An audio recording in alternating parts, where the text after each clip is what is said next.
Good evening, everyone. Today is February 22nd, and I would like to call the Master Plan Advisory Committee meeting to order. So are there any excused absences? We have Judy. Do I have a motion to excuse? I second. Okay. All in favor? Aye. Any opposed? We each get our own mic. All right, so please let's rise for the invocation and the pledge. Heavenly Father, we are thankful that we can gather here in your name and presence to serve our community to the best of our ability. Please fill our hearts with a passion for truth and justice for our community and lead us to be good stewards of the future. Amen. I pledge allegiance to the flag of the United States of America and to the republic for which it stands, one nation, under God, indivisible, with liberty and justice for all.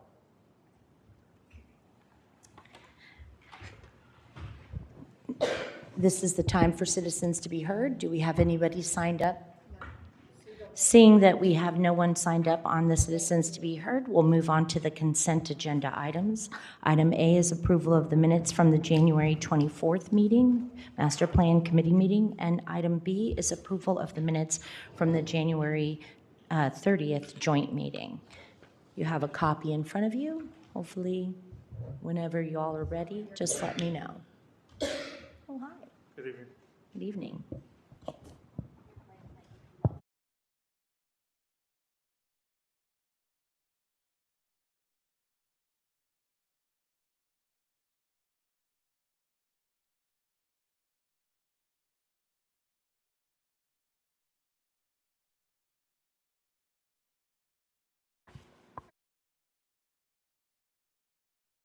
Okay, I move to approve the minutes for the January 24th Master Plan Advisory Committee meeting. Sorry.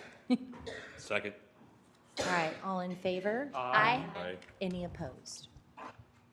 Did you do it for both meetings? I just did the 24th because I wasn't here for the joint one, so I feel like somebody else should do that one. Okay. I'll move to approve that one as written. I'll second it. I have a motion and a second to approve the 30th meetings. All in favor? Aye. Any opposed? The ayes have it. Okay, tonight we will have the discussion presentation by staff regarding an update to the city's comprehensive plan and the IH-10 corridor plan, including welcome and instructions, a recap of the January 30th joint meeting, the project overview, future land use map exercise, a master thoroughfare plan exercise, action items, and the next step. Hey, thank you, Erin.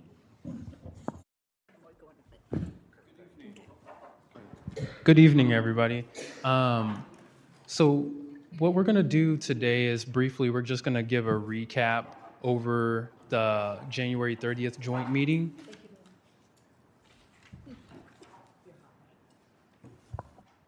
So we did a project overview, as you all remember, and we'll do another one again just to see and track where we are, what we've accomplished thus far, and what we still need to accomplish, hopefully, by the end of this meeting. If not, no pressure. We have a spillover if need be for next week's meeting. So we'll do that project overview. You all did a fantastic job giving a presentation for the vision statement, the guiding principles, and the place types. So yes, y'all did phenomenal, and I think y'all really stood behind the product that you all put forward. Obviously, and I said it before, and I'll say it again, y'all have been very meticulous, and in the best way possible. So kudos to y'all. I mean, honestly, y'all do make it easy in the sense that y'all truly care about Cibolo, and it's been a pleasure working with you all thus far. So hopefully we can continue to do so. We had that market demand analysis, as you all remember. That analysis said we had an excess number of industrial and commercial acreages within the city for the year 2050, which is what we're planning for. And then it led into that CCN service area update that the mayor and Mr. Reed had announced. And then we went into that future land use exercise where we had the squares for commercial and industrial, and you all had placed those along the MTP or the future land use map that we had at the time. And we took those results, and y'all will see later today what those results amounted to. And same thing with the MTP. We kind of ran out of time with the MTP. We didn't get through all of the roadways, but hopefully we can get to those tonight. So again, here's the phase of update for the comp plan. Thus far, we have a consensus on a vision statement, guiding principles, place types.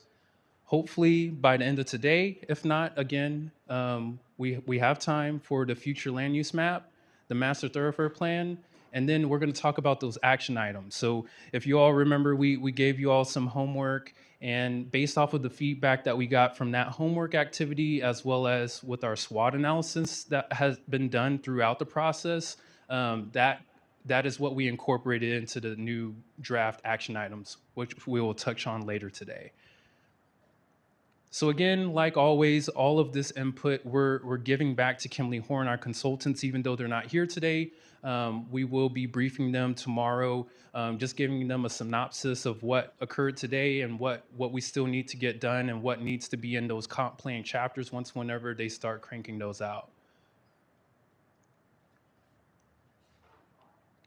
As you all remember, we have our vision statement.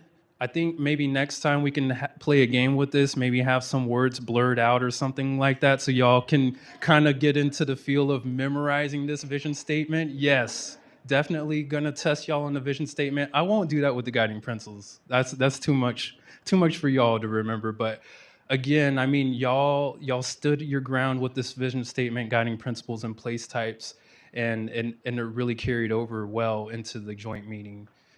And with those place types, Kelsey, did you want to take over and talk about place types and the changes? Get our exhibits ready for the next one. Perfect. Hello, everyone. I'm going to come over here if that's okay. So regarding the place types, and you can see on page 6 of your packet, we did have just a few minor tweaks that we wanted to bring to your attention that were based on the feedback from previous meetings. And so we did verbally mention this at the January 30th meeting, but you will notice that Bentwood Ranch and Cibolo Valley Ranch, those have been moved as examples from the community residential over to the compact residential side, and that is on page 10 where you can see that reflected in red.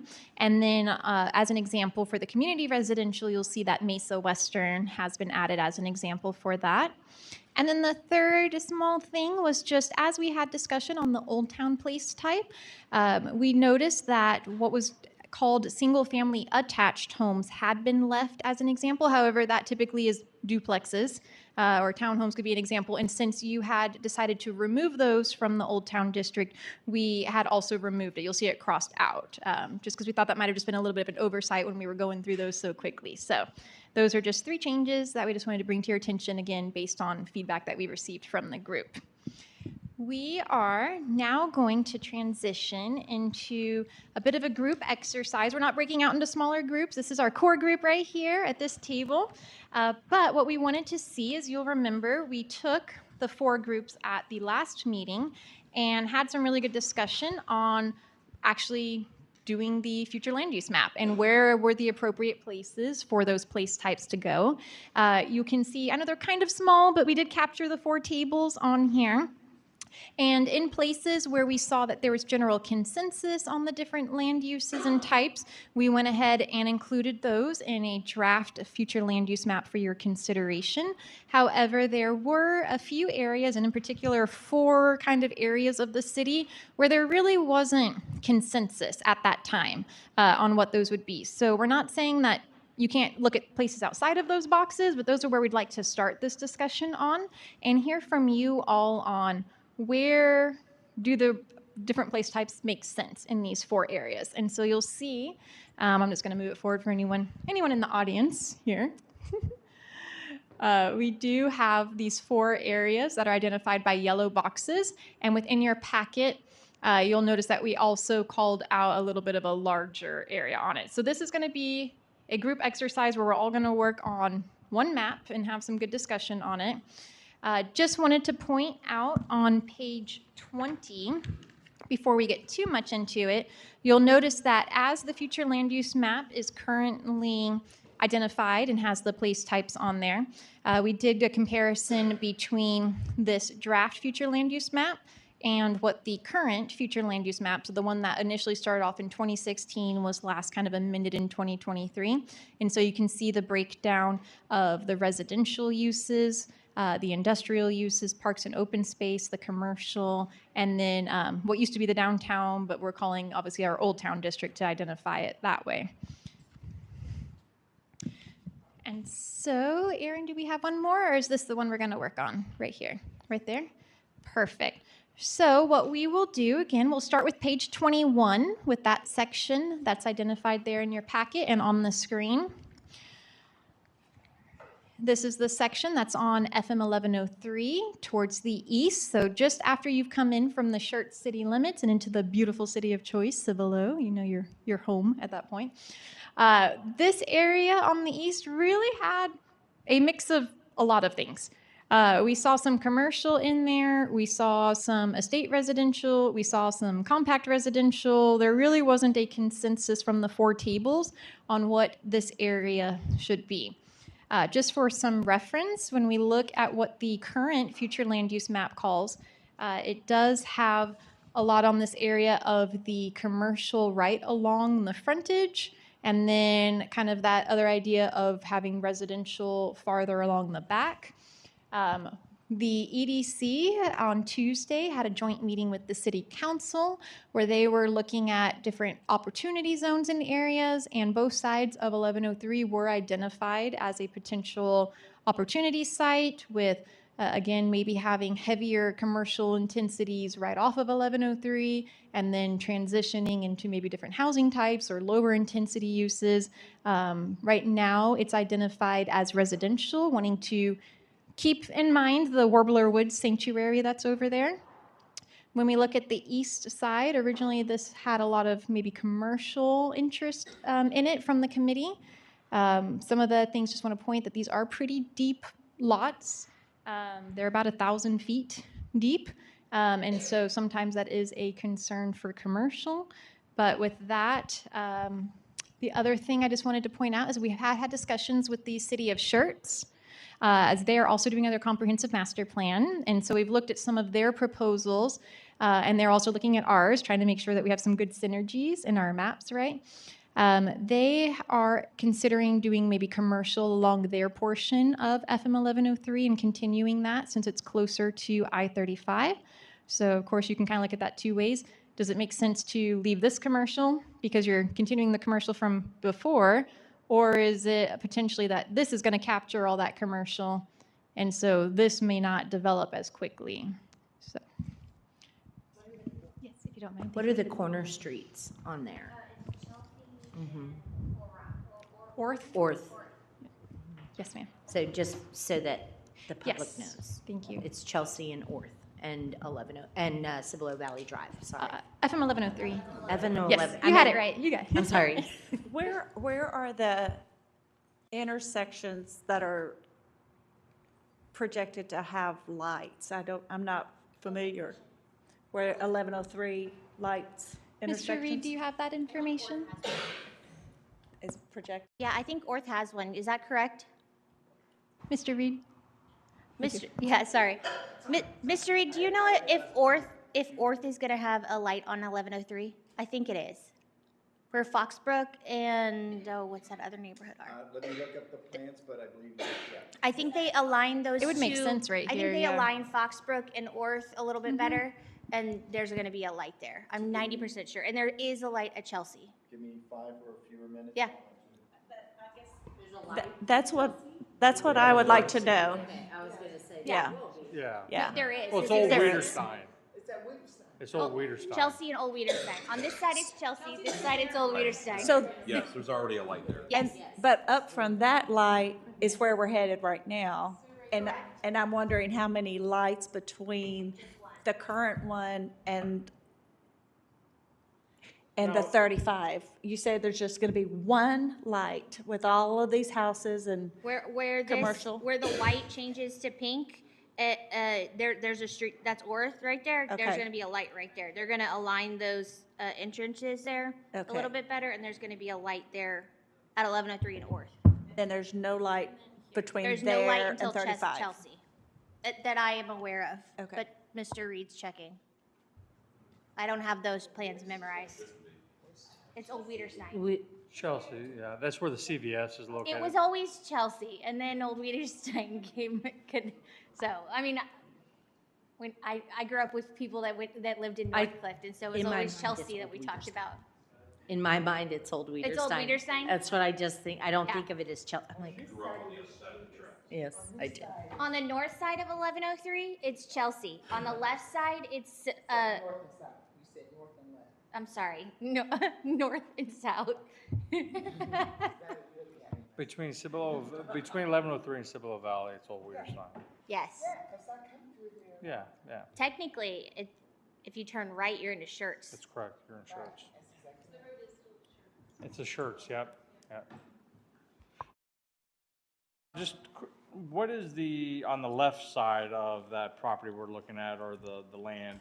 The yellow with the little square pinks, is that community residential? See, I was looking at that because we Yeah. don't have the legend on this page where we're looking at the blow up. So I keep having to go back. You know what? Let me see. Yeah, it's neighborhood commercial and it's called community great idea. residential. It's Let's- that here we darker go. yellow. I don't know if it's maybe a little I had to keep going like blurry, this. but maybe that will help show the colors. If that helps. There you are. So Thank it's you. a state residential or commercial? Community, It's a darker yellow. community residential. Community. Residential is back behind it, Yeah. surrounding Warbler. Warbler Woods, yes, Okay, sir. Yes. yep, yeah, that's that property, yep, off Dean Road, okay.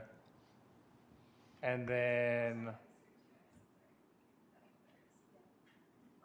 well, this strip between Turning Stone and well, no, never mind, I'm getting mixed up. Okay, never mind, I okay. have another question. Are we dark sky, or is there any, like, if you put a bunch of commercial right there by Warbler Woods, what's our ordinance, where did we land on that? Sorry, I can answer. So the UDC includes, and the building codes require lights to go down. So that helps with the night sky, but no one around us is night sky. And the communities around us, there's too much ambient light to be classified as that. But there are things put in place that try to help you get back to there, including the lights being angled down.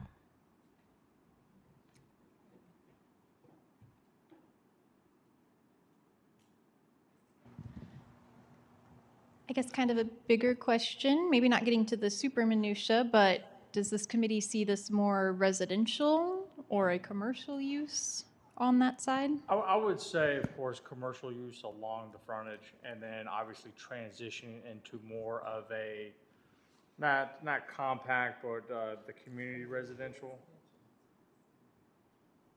I'm assuming Turning Stone and Foxbrook is considered community residential, right?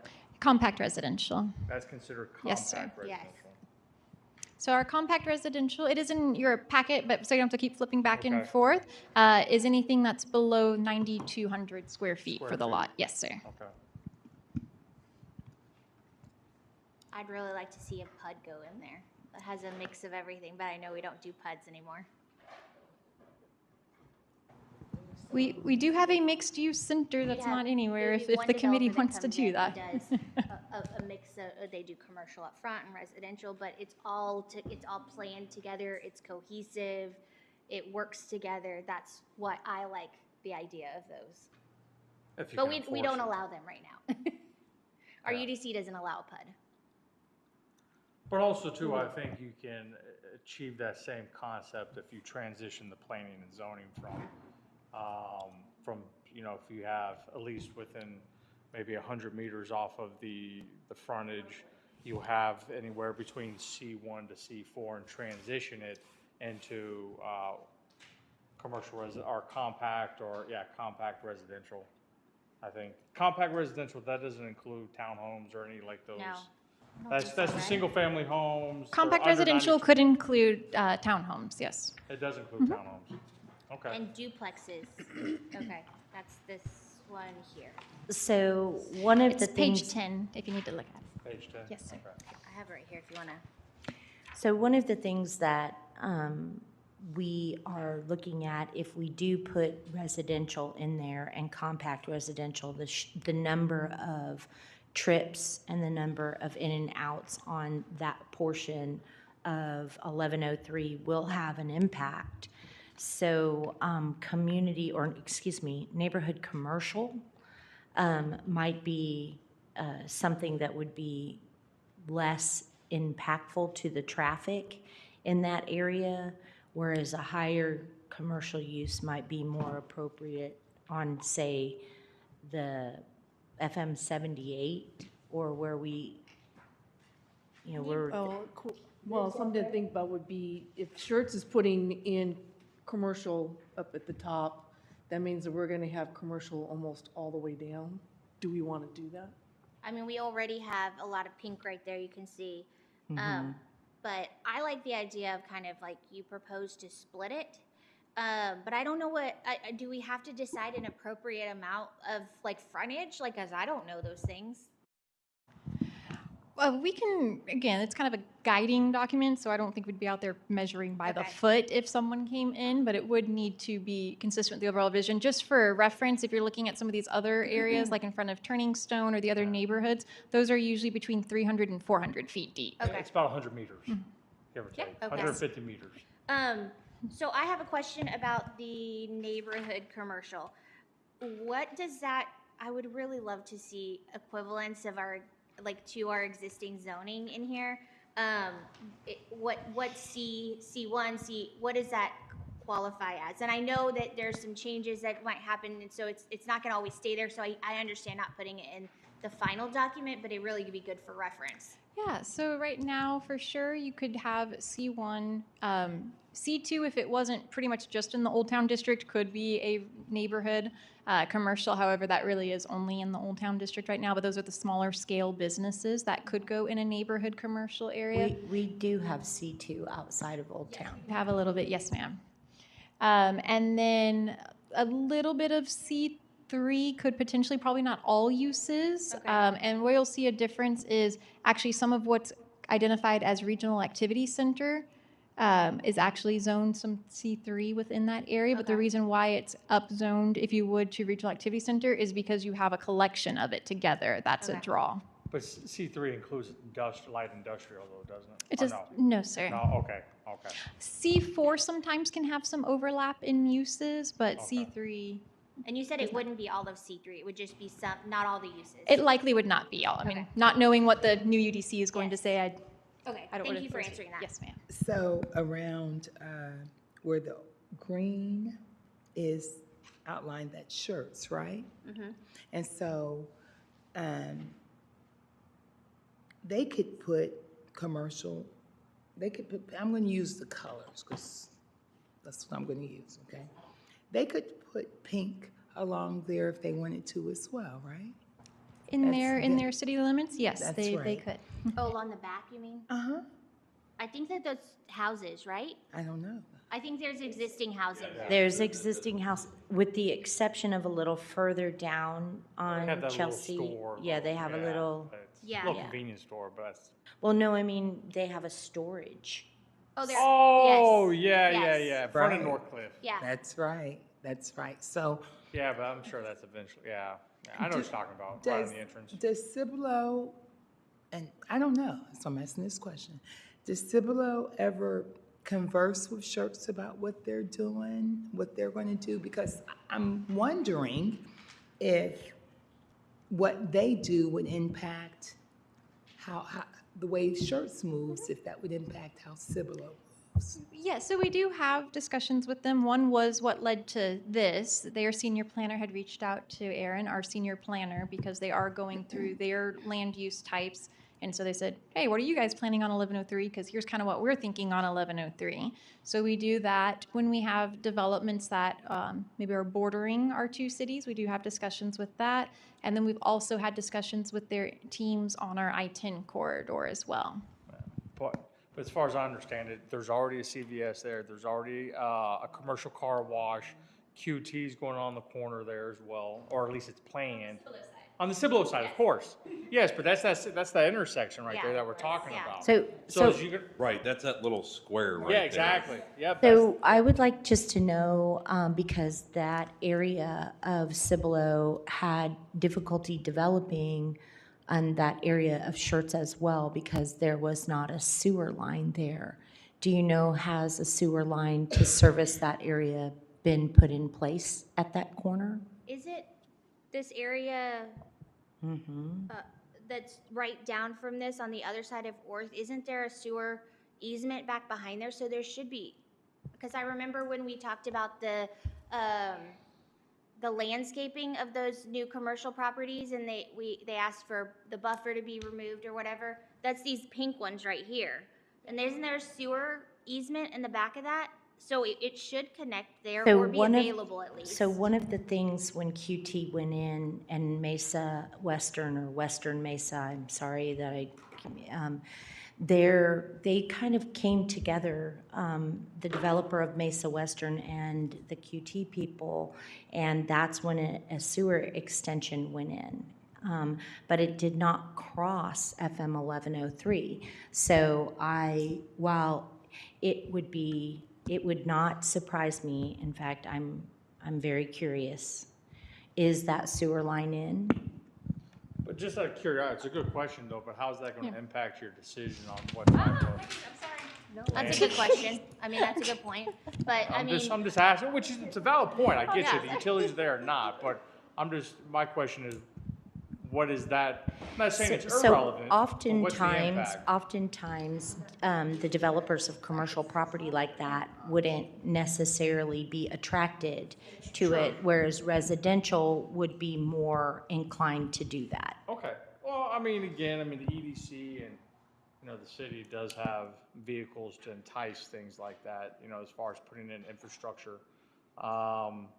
But being there or not, I think that if we do if we have the future land map and we're consistent with the surrounding area as well as Schertz, I think that's going to be a catalyst, or not necessarily a catalyst, but it would be incentivize the companies to come there. Regardless of the sewer line there, that's going to be a cost of doing business. I'm sure if somebody wants to develop, they're going to come ask for a 30/80 agreement from the EDC or from the city or whatnot. And depending on who's coming in there, we can, look at that cost-benefit analysis of we want to invest in that, just like Interstate 10, right? There's not a lot of sewage out there, which it needs infrastructure, but that's not stopping development, right? You're right, it's a cost, it's something that's going to be considered, but I don't think that should drive what we ultimately want there for the flume, right, as far as the future land use map. I know that's not planning and zoning, this is more of a guiding document, but nevertheless, I think it would behoove us. But we reference it all the You time. reference it, but it's not law. Correct. It's not law, it's guiding principles. I understand you reference it on your decisions if you want to rezone, but nevertheless, what I would suggest, though, is to do something very consistent with Schertz and also to across the street, where you have a frontage transition of commercial, maybe no more than C2 or whatever the case may be, and then having residential flow behind it, regardless of the utilities or not, because they will come. So my concern is, because I travel this way to get on 35, when I'm passing Turning Stone and I'm headed down to the QVC, I guess that's what's on the corner there? CVS, sorry.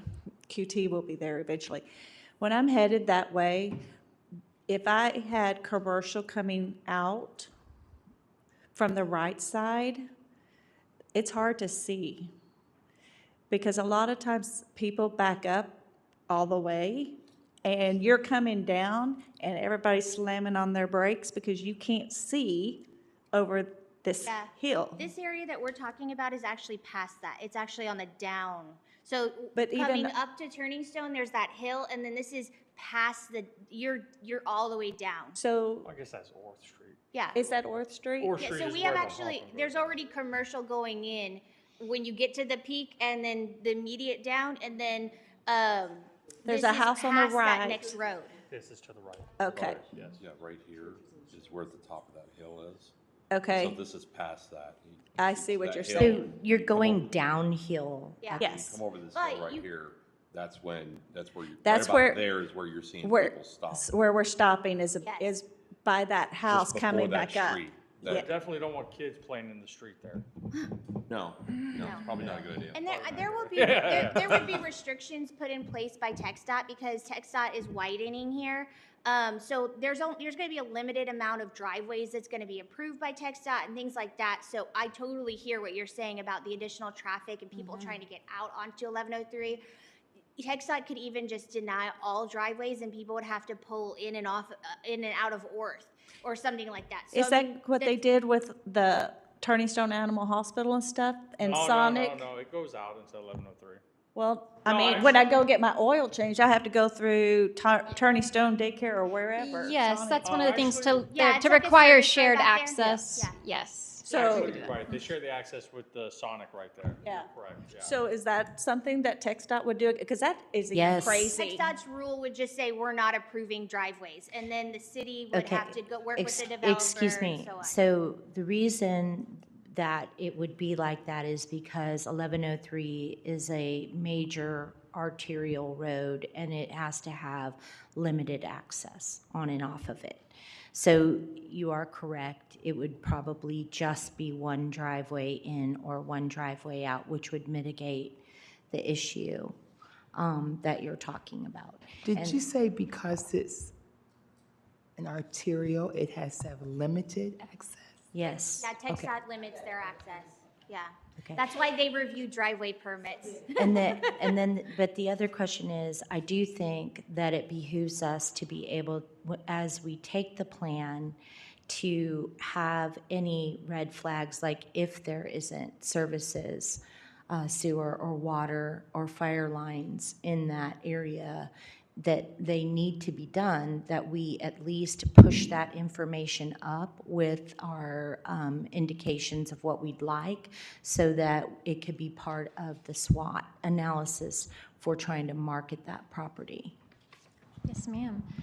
So kind of the last thing I've heard, and we'll make sure we capture that, is maybe keeping this frontage consistent with kind of the depth of the properties below, looking at a lower intensity, so having that be neighborhood commercial.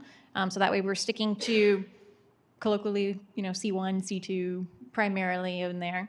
If you're thinking about our current zonings. So what does the group think for the remainder of the property, though? Well, I don't know that we have consensus, Okay. because one of the issues that I have on 1103 is that I don't want to see it look like Pat Booker Road. I don't want to see strip mall, strip mall, strip mall, strip mall, strip mall, and then all of these subdivisions behind the strip mall. It is kind of nice to see Turning Stone's entry, beautiful entry, and you're going to go back into this nice community, and it's very attractive and it feels very inviting. And I think that if we just say, when we have a lot of commercial along 1103, that if we just take that space and say, well, because this is going to happen in Schertz, we're going to make it literally be just one long road of strip malls. And I find that to be very uninviting and very unattractive, whereas the entrance to Turning Stone, the entrance to the heights of Cibolo, along 1103, it just has a very inviting community feel. And I want to add, Go ahead. on 3009, there's a lot of commercial, but there's also entrances to very nice subdivisions. So Like this Savannah. This has an entrance on Orth. There's an entrance by Whisper Meadows, right there at the front. I'm sorry, I thought you. I wasn't. Oh, go ahead. So, to your point, we could still have 1103 have the same look I don't mind 3009 at all because there are some beautiful entrances to homes, but it's just the right amount for me. I haven't been here for 22 years, but it's just the right amount of commercial there. And so I think if we could kind of make 1103 keep Turning Stone entrance, keep those entrances, I think that is wonderful, but add the commercial that kind of like 3009. So right here at Orth, there's a entrance to Whisper Meadows, I think is the name of the neighborhood. They actually own like this corner here. There's a nice entrance. It's actually in both corners. And so, I mean, definitely, I mean, they're gonna keep that. It's like an easement or something, but that's how they get into that neighborhood back there. And then Foxbrook is over there, and they have a beautiful entrance too. So this area right here does have two beautiful entrances. I just feel like that's important to state. Well, it is true. And one of the things that they said at that meeting, at the joint meeting, was that we had many acres of commercial, but not really the demand for it. And so I think if I was going to be giving up, if I was going to be holding tightly onto commercial, I would be doing that along 78 or I-10, and maybe this is an area where we could have a development that has a beautiful home place for folks to come into, because it is big enough to put in a community, and it's very community centric. So all along the back of it is community, and so I think there might be some roads from that other subdivision from that. It's not just Orth Lane, right, that we could connect back to some of the other roads, because there's a park back there as well. And so I wouldn't say that my consensus would be to just convert the whole front of it into commercial all along that way, and then that's it. I think maybe we keep the corner of Orth Lane and 1103, and then the rest of it could be a desirable neighborhood. Sure. So my only comment is when you said Turning Stone, right, and this is the reality of the matter, right? So the frontage in front of Turning Stone on both sides is already zoned commercial, and they're already developing it. It is, yeah, so it's already developing it, and so now, yeah, in front of Turning Stone on the left side, on the gated side. So, yeah, and the right side is soon to come. I would assume. I saw the sign. On both, actually. Whatever. We know what we're talking about. Both sides of the 1103. It doesn't matter if it's north, south, east, west. We already know. So now, also too, 1103 along that, you're right, is, we don't have, I mean, we've zoned more commercial land than what is actually needed, right? I've heard the consultants say that. However, you're right, 78, parts of 1103 and I-10, for at least for generating jobs, also two, generating tax base for the city, impact fees, those are the high, if you will, interest areas, right? And so now, again, I think, honestly, I know you said you didn't really agree, but I think we could all agree that we can have a nice neighborhood and have transition commercial on the frontage property as well, right? Now, one thing I did notice, which unfortunately we don't have, like in the woodlands and stuff like that, it's nice forest land, and literally I saw a McDonald's sign, but I never saw a McDonald's on an artillery road because they had about 10 feet of nice pines. Well, unfortunately, the landscape, we don't have that, which would be nice, by the way. That's something the UDC can implement. But nevertheless, if 1103 was already built out and had 4 lanes and had a nice grass median with, and spread out a little bit, which eventually that's going to get there, I'm sorry, 1103 is going to have a grass median? No. Built out. I'm sorry, but it's going to be built out. Yeah, I hope it had a grass median, maybe. I would love that. But nevertheless. It's just 5 lanes of pavement. 5 Yeah, lanes of pavement? it's just Okay, pavement. Okay, so it's And- not going to be like Church Parkway? Or, Well, it's 5 lanes of pavement plus a sidewalk on both sides. I was just. Yeah, thinking yeah. of Yeah. the roadways. So were you able to confirm? Yes, so I'm able to confirm at Gatewood, I Gatewood Bay, which is bordered by 2 neighborhoods, no commercial, and then at Turning Stone, There's gonna be a light at Turning Stone? yes, there will be. At Orth Way, I've asked via text if that will be a traffic signalized intersection, but it does not have stop bars on 1103. So for right now, I want you to know that Turning Stone is 100% shown as a future intersection. So and that's at the top of the hill, when the hill goes up, yeah, okay. That's at the top of the hill. Yeah, no, yeah, what do you mean stop bars? Right here? This one has one. Oh, yeah, okay, and so over here, There won't be one here. This one has one. where is it showing it? I don't know. That's why I Turning Stone, think yes. it's a lot. It's a lot of commercial. It's just Yeah, gonna that's look right. like Pat Becker Road. Or, I don't All know. I commercial. don't think so, he's saying no. Is that it? Well, especially, I think that's gonna align here or something. So I just want you to know, Okay. if this is, I can't tell. Yeah. Interesting, yeah. But Tim Foose would know, and Yeah. I may get that. Okay. Is it blueberry? Okay, and this one, are you sure? Before I blueberry it. Okay. Sure about Orth Way, so I asked Tim. Well, we'll see. Okay. Thought I heard that. So I'm coming down the hill and there's still gonna be, y'all, it just backs up. I mean, and Yeah. it catches so many people off guard. It does. And that trailer park over here, he had hit the ditch yesterday. That's shirts. That is shirts, but still. Oh, it's farther up. It's further up on shirts. I'm like, where is there a trailer? Yeah, it's On up the here. other side. Yeah, it's on the left side. Uh, Yes, it's on CVS side, but keep going down to the left, before McDonald's. CVS and Walgreens. You know, because we need that. Okay, which way? I don't think we've looked into that On yet. the left side. This one. So right now. It's not this, mini, this, it's not this. big. Heck, So what's your reservation with the hill, just out of curiosity? The sight line and the backup.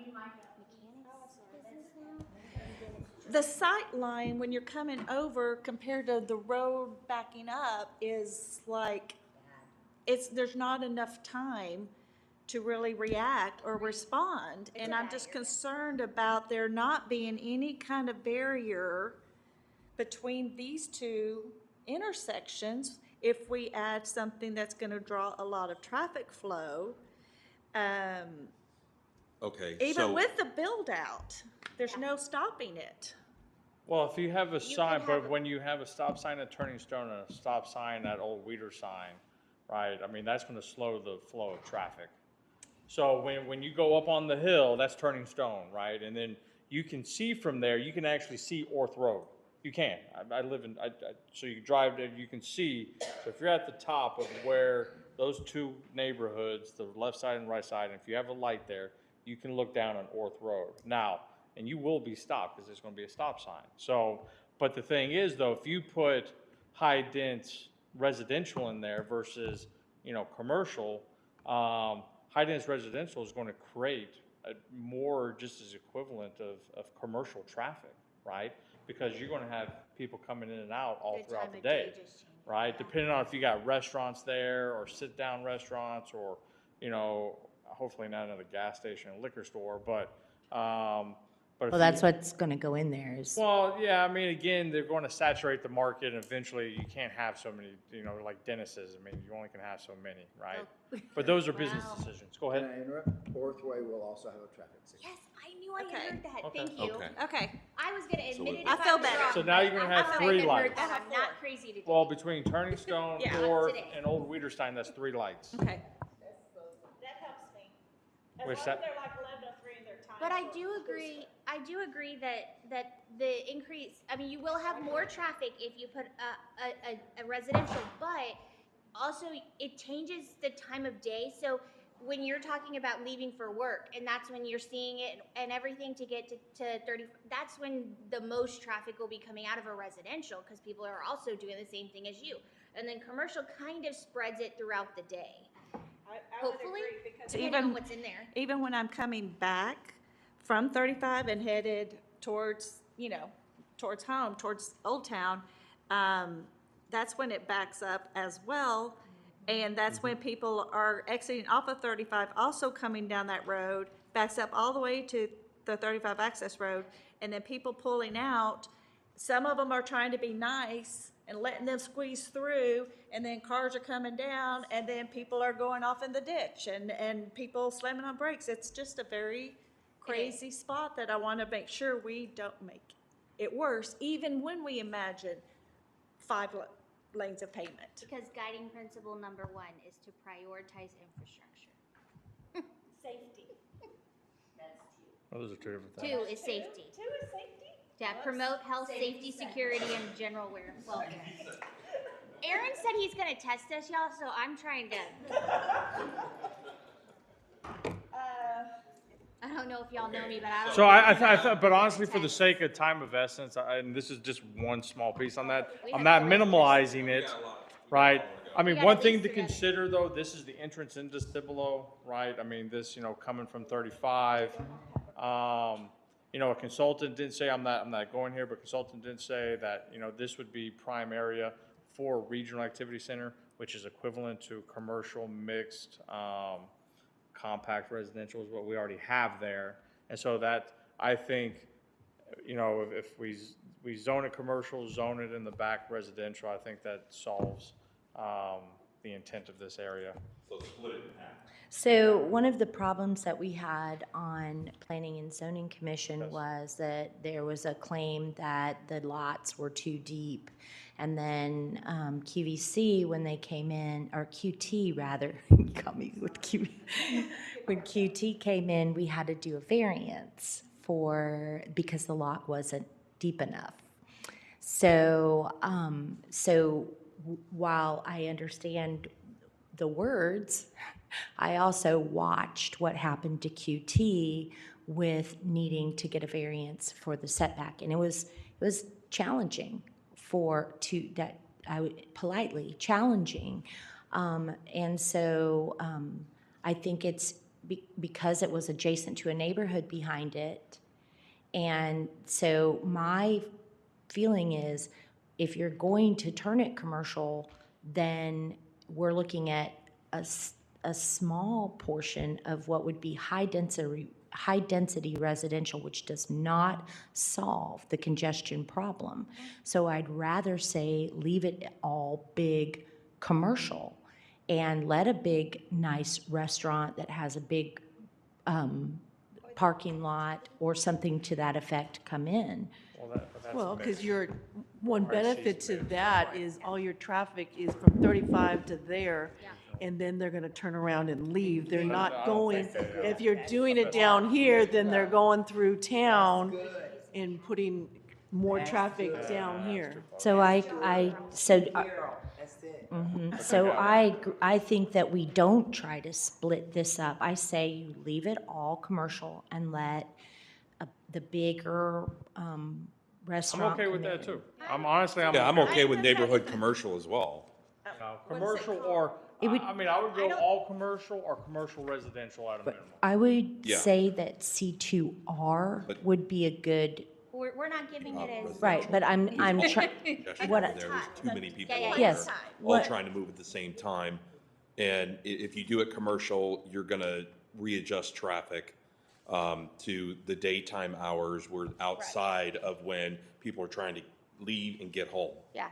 Minus your restaurants or something along those lines. So if we leave it commercial, it seems to make sense to reduce the congestion, but it could also bring it depending on what's there. Yeah. But it's not bringing it all the way through town. Right, like Carol right, but it's said. not bringing it all the way down. Exactly. My question would then be, like, if we're talking about it all being commercial, is neighborhood commercial or regional activity center? Because these together is going to be about 62 Either acres. one, I'm okay Just with that. about 62 acres together. Just for reference, Buffalo Heights, which is kind of that center where Chick-fil-A is, that's about 17 acres. Well, that's a big. So we could do regional activity. Fairly large And area. also, Regional I will activities would also be good. just mention, just because I'm on P and Z, it is very difficult to make the decision to go from commercial to residential in the current climate.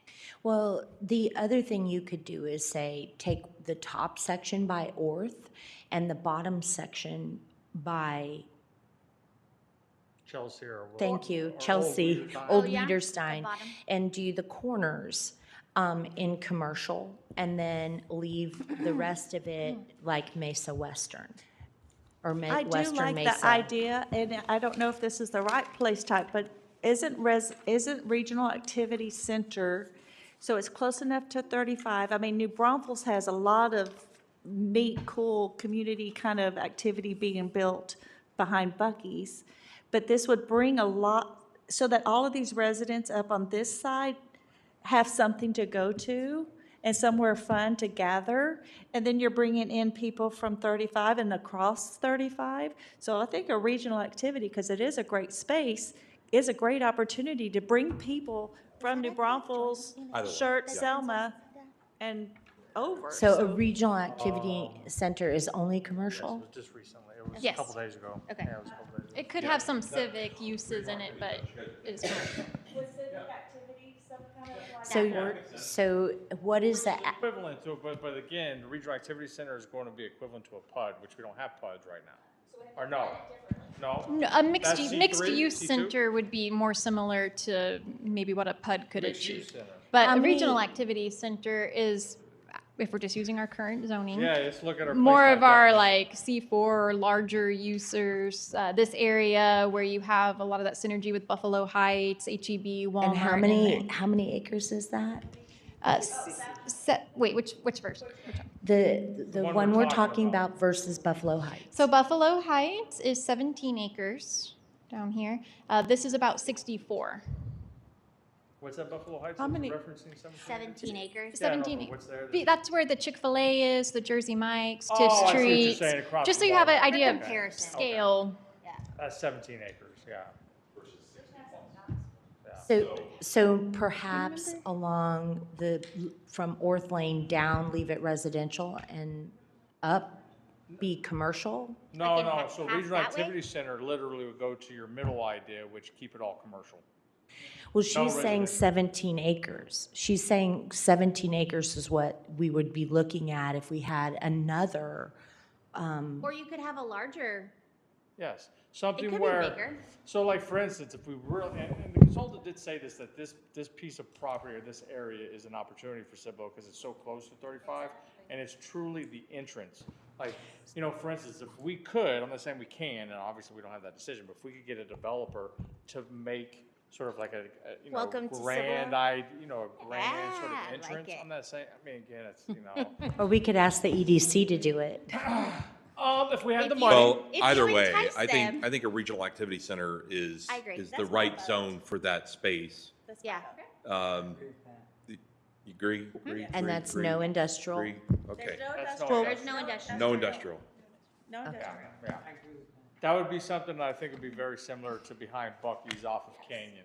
And it'd be I think great we for the need it. people who live there. Who live over there, yes, I think it's a perfect spot for And that. if we can pretty much cannibalize some of that patronage and bring it over to us, that's one thing that we said a couple days ago too, even the new city attorney, right, with our consultant and everybody else, were sort of thinking, what are ways where Cibolo can bring in people pretty much traversing through north to south, spend their money and keep going, right? This is one And way. quite honestly, since it's really less than a mile and a half off of the main 35, if you really think about it, it's really not gonna affect anything going down south, going towards HEB and 78. This is something, now again, I live close to this, right? So don't get me wrong, I mean, I'm sort of making a decision which is gonna be really close to my house, but I think a regional activity center or some nice commercial versus condensed housing or multifamily housing is something I would feel more comfortable in doing. So I know we're not talking parks, but what about putting a park there? No, I'm not gonna do park there. Unless the city wants to muscle We on can park. I entice agree, the no developer. park. Where was I this agree, no across park. the street? But I think a regional. And if there activity- is a park, it would be a very small, and it would be part of that regional activity center. Yeah. Like in the Like Woodlands. center or something like You've been that. to Woodlands where they have that Of course, park? yes. Yeah, Yes, that but park just in the to let middle. you know- Claudia. Just to let you know, by definition, right, and when we came up with these places, a regional activity center as a secondary use can include parks and can include other stuff. Right. So, doesn't necessarily it's the primary use or civic centers or But I would whatever. like to. Do I we mean, find out what the, But I what was- the developers to bring utilities all are kinds of there? goodies I would with just them. add, I just want to add this. I want to add something very quickly. Is it a vote? Just Add something. I've listened to you a yes, long I think we need to know. Anyway, I like the idea of something to grab the attention of the people coming off of 1103.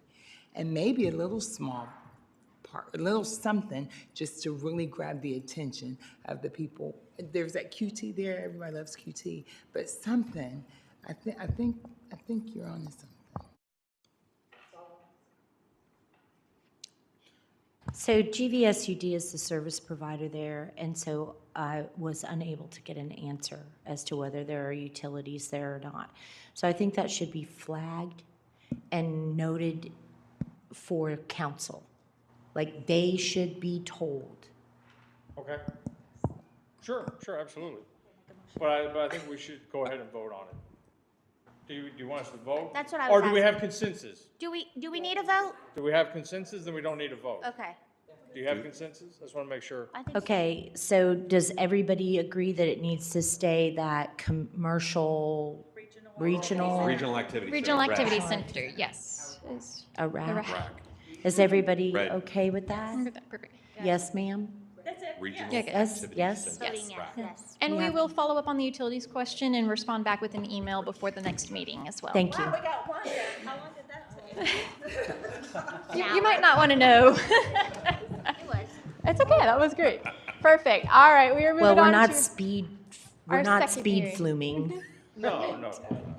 And you're right. I mean, the decision we're going to make now is going to definitely affect future, so. All right. Well, they do this every 5 years, so I wouldn't say that. No, of course. So talk area about 2 generations. that we would like to get this committee's opinions on and get some consensus on is the eastern part of the city, right past Venado. So this is in our ETJ right now. When we had the mapping exercise, we saw a little bit of a mix of industrial being here. Commercial was also thrown out here, and then even some residential. Okay. So this little triangle piece here, I think, is prime property for commercial. That little one next to the green? This is going That 78 towards little the right? triangle piece, that, The one that's hatched. Hang right, on, the top Okay. triangle piece. hang on one second. I know where we are for. There is a water service area right in this area. Could you show us where that water, those water tanks are? What's the water? Oh, you're talking about the tower tanks for the water or? The ground storage tanks? I think it's GVR. It's GVSUD. Or It's GVRA? CWSA. Or sorry, Canyon Regional? CRWA. But CRWA. don't they have a new abbreviation? What is this? Well, I want to know where that is in That's that relation to current this. subdivision. There's a compact subdivision right there right now. I thought that was it, but this is. Right. Okay, but this so is the she's going to extension. show us Right up here. here. Same thing. These Well, little I think it's tiny- a So that new little one, but square. I think the lot, because I think the lots are bigger. Thank you. That's, yeah, it's the Canyon Regional Water, those big ground storage tanks. There's not much to you, so that's probably pretty easy. She says it's Dad, you right. still surviving? We haven't, Yeah, right. I know, right? I think they have a pump station there too. Do we need to take a 2-minute break? You guys want to take, yeah, I'm okay with that. I'm sorry, because I missed. I've been in interviews and I've been That's talking okay. all- We're going to take a short 2-minute break. Okay, Okay. let me get my bearings.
I'd like to be able to call us back to order.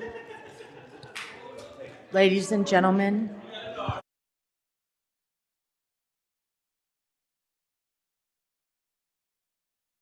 Okay, I'm sorry. Keep going, Miss Lee. Where were we at? Yes, so I was just, we established where the tanks are over there. I think everyone hopefully got a chance to see where those are. And then what we had shared is that when we did the exercise, this was really kind of a mix of industrial, some residential, and then some commercial had also been in here.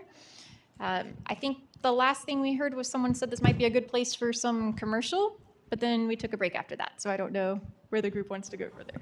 Adequately put, yes. I believe that, so there's a little triangle there right on 78 that butts up right against 78. That small triangle piece would be a perfect area for a commercial, whether it be a small strip mall, a couple gas stations, whatnot. You're talking about the hatched area. I just had to ask Yes. to confirm, but it's outside of our city limits. Yes, this is ETJ.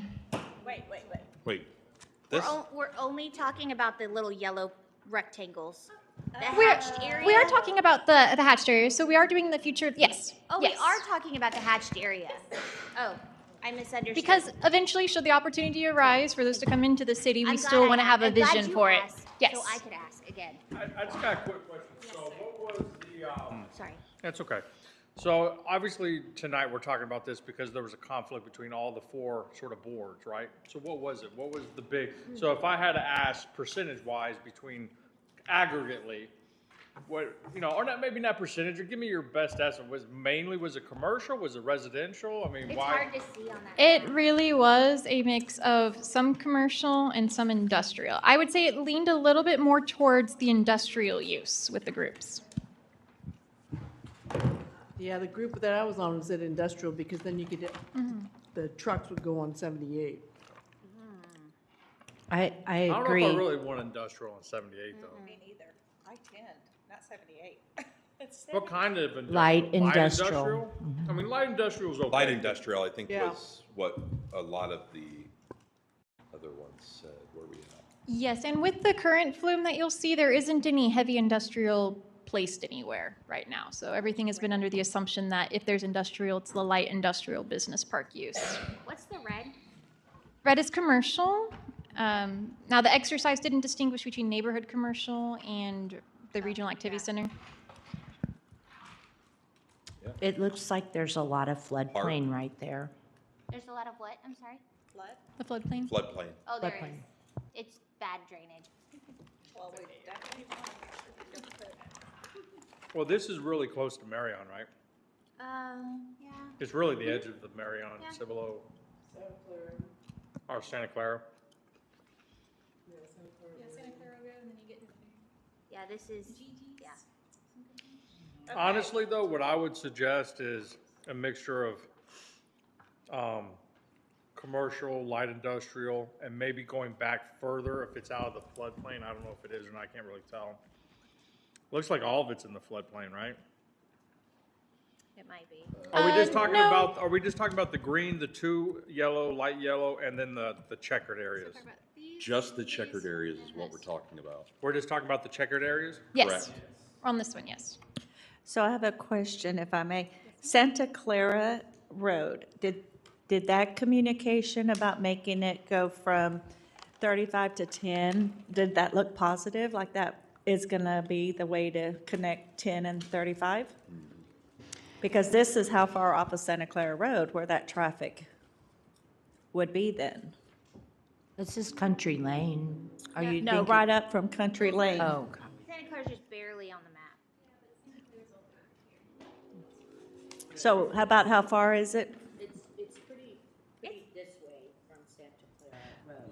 So yes, the Santa Clara Road did get consensus, and we'll talk about that when we get hopefully the next exercise on the thoroughfare plan as a north-south connector. However, the road that is here is not Santa Clara. Oh, I thought that was Santa Clara. There's Santa Clara right here. Right. Oh, I'm sorry. I thought you were talking about the one that was. That's County Lane, but so how far is Santa Clara? It's not far. It doesn't look I'm like sorry. I it's- thought you were talking about what was there in the middle. I apologize. The one at the road at the very edge of this picture? Yes. And driving it, it's really not far at all.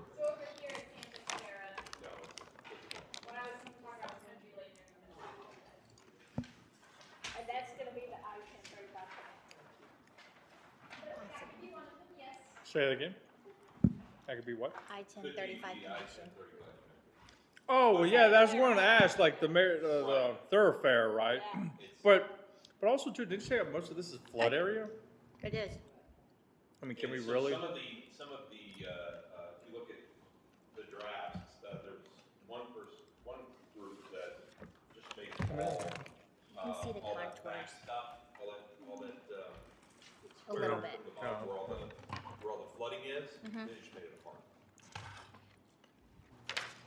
And then I think there seemed to be some consensus There's about 3 maybe doing tanks. commercial in that little section.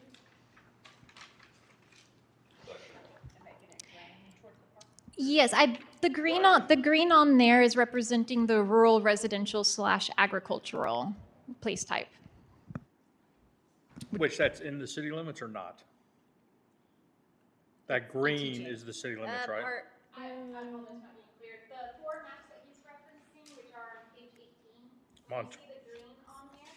The green color that had been used for the exercise was not for parks, because we don't color parks on private property. But it did have the rural residential agriculture type. And this green on here is the rural residential agriculture. No, thank you for bringing that up. I mean, maybe that, like you said, the little corner that's adjacent to could be commercial, and then the rest of it could just be the rural residential, because you have that floodplain. I'm on board with that. Really quick, the purple, Because it's floodplain anyways, you can't really develop on it. right? The There's purple like 3 tanks like right and then here. the blue, that's, I needed this because I couldn't see. It's Oh, mostly 4. the flood hazard. Up on this one, but not, there's not a lot of flood on this one, Uh-huh. right? Right, so right now we're just talking about. Or yeah, we're gonna go to that one. We're going to go on next, so hold that thought. I agree. I would like to see. I think 78 here could be commercial. We have to classify what type of commercial. I wouldn't think neighborhood, because it's not in a neighborhood or even near neighborhoods. What do you think? Was your I think idea? if you, Seconding. I think I am good with light industrial, because there's already the big tanks there. And then the back of it be rural residential, because you're gonna need to preserve that floodplain. Yeah, I agree. Good, we're good with that. I agree. I'm good with that. And we could probably, just want to make sure we bring in and Mr. Reed, just, if a thoroughfare goes through here, most likely there wouldn't be any connections. We'd be going straight through that floodplain. There most likely wouldn't be intersections, if we did, in the event we did, off of this country. I'm not saying we are. But if we hypothetically, right, I mean, right now, Country Lane, if we kept going and that was the north to south to I-10, It actually doesn't even connect. You It's hard to couldn't see go here. that, you Country Lane couldn't, goes here, and then it goes over. yeah, it goes and over then to, connects here. Oh, connects You have to here. cut back to Fonsteel. yeah. well, I mean, I guess we It does did. look like it though, because I Yeah, had it to does. ask, because I Yeah. drive it, and I'm like, that doesn't connect. So Country Lane that wouldn't never be a thoroughfare. It's a Guadalupe County Road. Well, Where that trailer park is, right? You're talking about? no, this is the Country Lane that's a little more Further. towards Marion. Okay. Country So, Lane hits It's a 78 loop. 2 times. well, it's a loop. It's our loop. Triangle piece would be light industrial. That's Yeah, what I keep. yeah. Sorry. Yeah, light industrial, they're not messing with like raw materials. You're not gonna have smokestacks. Right, yeah, because we already have, you You're not said gonna we already have- had the water tanks there. I can see So I mean, like it a would make sense. tractor's Sales place going in there. Like a something. Tractor That would be Supply or awesome. maybe like Or a another- McCoy's Lumber. No, like a John Deere store, like a dealership. You know? Like a regional marble Yeah. like distributor. Right, yeah. You know, So something like light industrial would be a good spot I for think so right too. there. I agree. Yes. that could And then- service more than just Cibolo. Right, yeah. Yes. And then right below that, the two subsections right below that, leave those as rural resident, or Yes. rural residential, agricultural. Yes. You know those rock quarry places, is that light industrial? No. No, No, that's heavy industrial. Claudia, can you You're mic? talking about mining and extraction, that's heavy. That's heavy. That's not a question. Okay, so I think question, though. we're all in a Good consensus question. of that one, yeah? Does everybody feel that we have reached consensus? The little triangle would be light industrial and the other areas would be rural residential? Yep. Yes. Everybody? And then we have the rural agricultural, right, low density housing pretty much, right? Or Right. really low, Or just low. agricultural. yeah. Agricultural. Or That agricultural. would be the two squares. That would, They're saying The two lower but portions how about this? What would in the that- flood zone. that's already a state residential. That's a state residential? Okay, and so we're talking about here would be agriculture? Yes, sir. Agriculture, And then light and then industrial. light industrial Yes, sir. here. Okay, Right, and this green area is just. is gonna- already the Ag. rural and ag. That's already rural agriculture That's right now. already rural and ag. Everybody agrees. Okay. Okay, next And also question. too, considering it's flood, you can't really do much with it anyways. Right. You need lots of land. Okay. You can understood. have ag Okay. there. Are we good? That was easy. All right, next. We good? We all 100% consensus? Already had, we all got, Oh, okay. Everybody moved on except you. I hold on to the past, man. I just can't let go, you know? I know the feeling. We're gonna move to the third area. This is one that Dr. Walker was looking at a second ago. So just for reference, this is just beyond Lower Seguin Road to the east of Stolte. When we saw, Can you give me a so the current bloom, just so you know, has this called out as the rural residential, which is the old SF1 which was at 21,000 square feet, so really that's SF2 now. And then the place type that would be most current to would be the estate residential in our current place types. On this one, we did see a little bit of a mix of, let me go back to that real quick. We had some who didn't fill this in at all. And then we had a little bit of industrial that was shown over here, and then another table had compact residential over here, and then one had rural residential. So a little bit of everything. So I do remember some discussion with regards to this particular piece, that there's actually some type of, Chicken farm, yeah, some farm eggs, yeah. ag stuff Yep. there already. It's not, it's in one of these squares that's already colored with the green. Oh, okay. But yes, Okay. it is in this, Oh. it is in this area, yes. Oh, so it's up, so it's more north of that. So it's not in the area that we're talking about. Let me get the exact spot, but yeah, it's over here. Okay, it's in a green set. Yes, it's Okay. already, So it's already, it's already accounted for, yes, sir. so there is a subdivision in New Berlin called Century Oaks, and they have 1 acre and 1 acre plus lots, but no more than 3 acre lots. And I think this is where Cibolo could see those kinds of communities coming in and developing. I think there was one in Marion as well, but I can't think of the name. I want to call it Ranchers Way, Persimmon Trail Subdivision, Farmhouse Drive. I think those are some of the, Is that off of Center Street? Where is that in Marion? Which one? Don't make It sounded me like you lie. said it. No, I went on the computer got and it. looked. And these are all, like, I went to RD Homes and I looked at where they were building on these custom homes, right?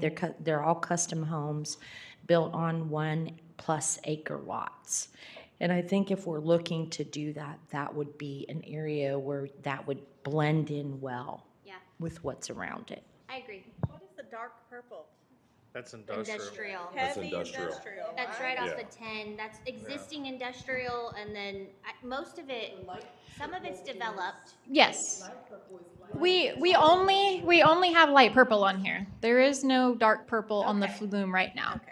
So It would this be is light. reserved for a future place type of heavy industrial if you wanted to use it, but it is not currently present on this. So So these Aishin is considered light?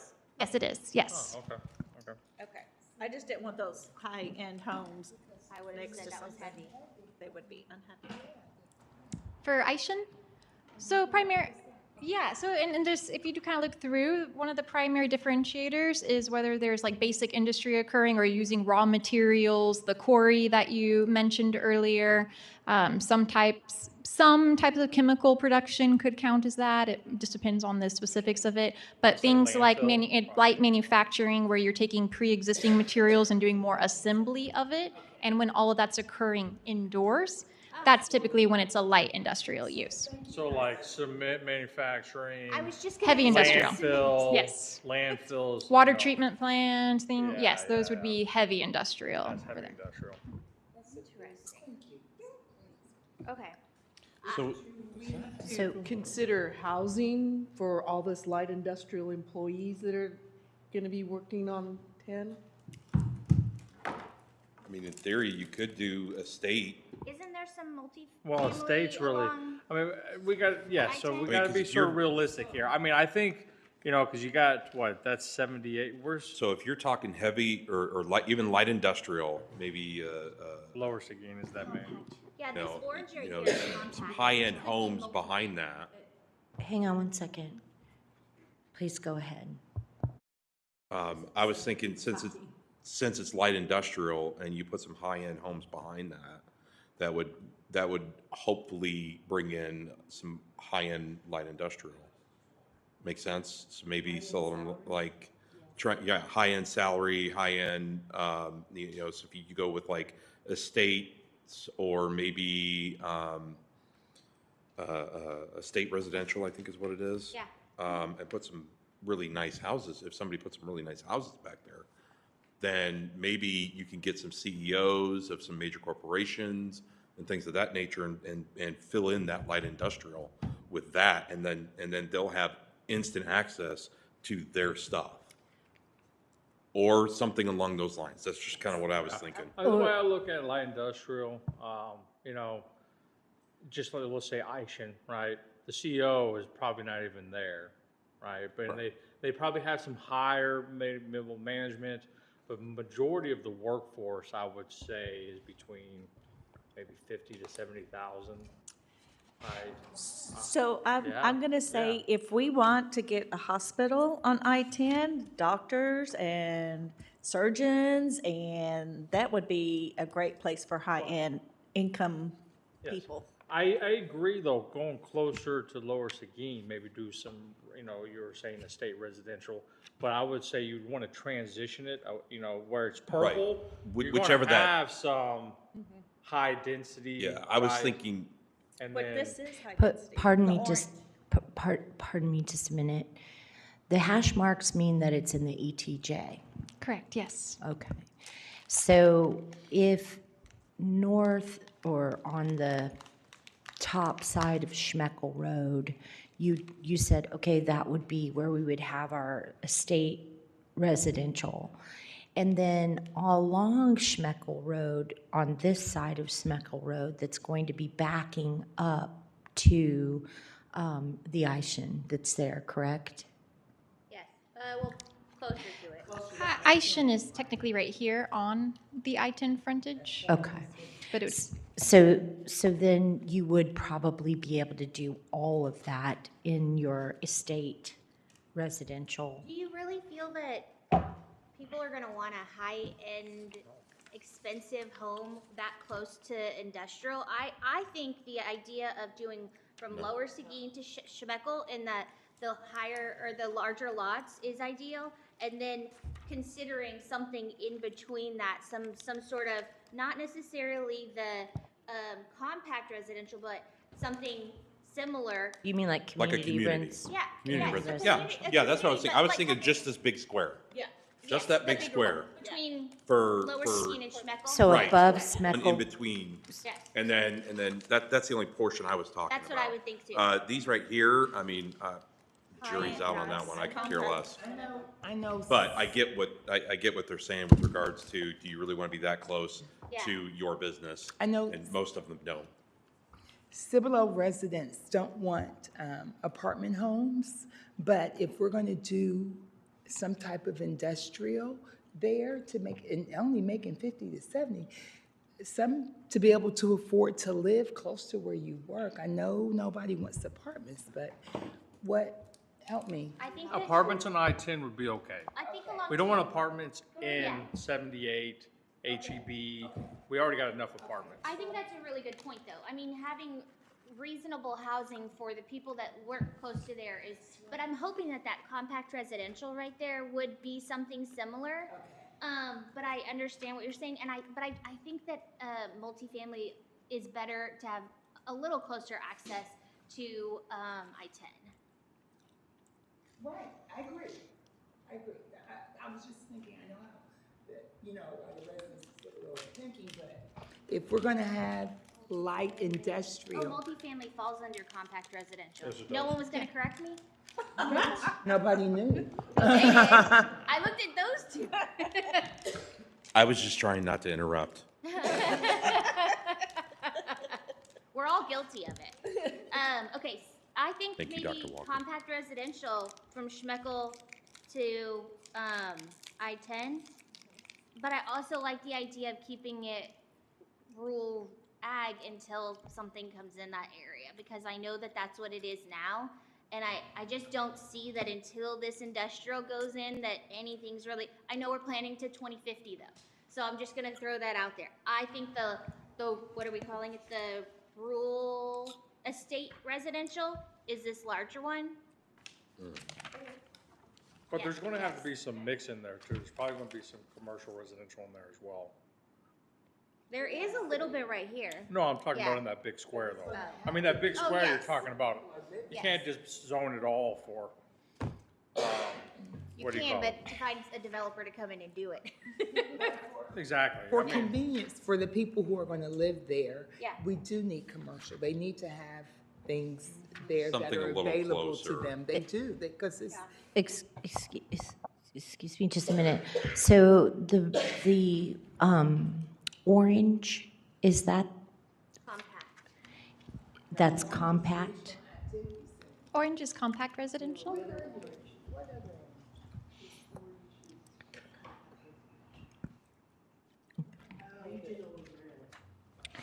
And the firehouse is to the, Yes, that one kind of light blue dot right here. What is that? The fire station number 4, future location.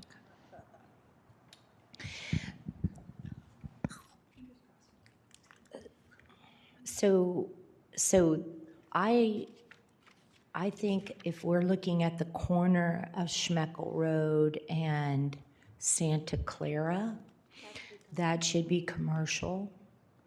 And then if we, it's also a bad flooding area. And so coming back a little onto Schmeckel Road, having a little bit of frontage of commercial right there, and then into the residential, and I think you would get very nice homes back there because there wouldn't be a lot in their backyard because it's industrial. And they would have big giant yards, 1 and 2 acre lots. So that would be what I would say.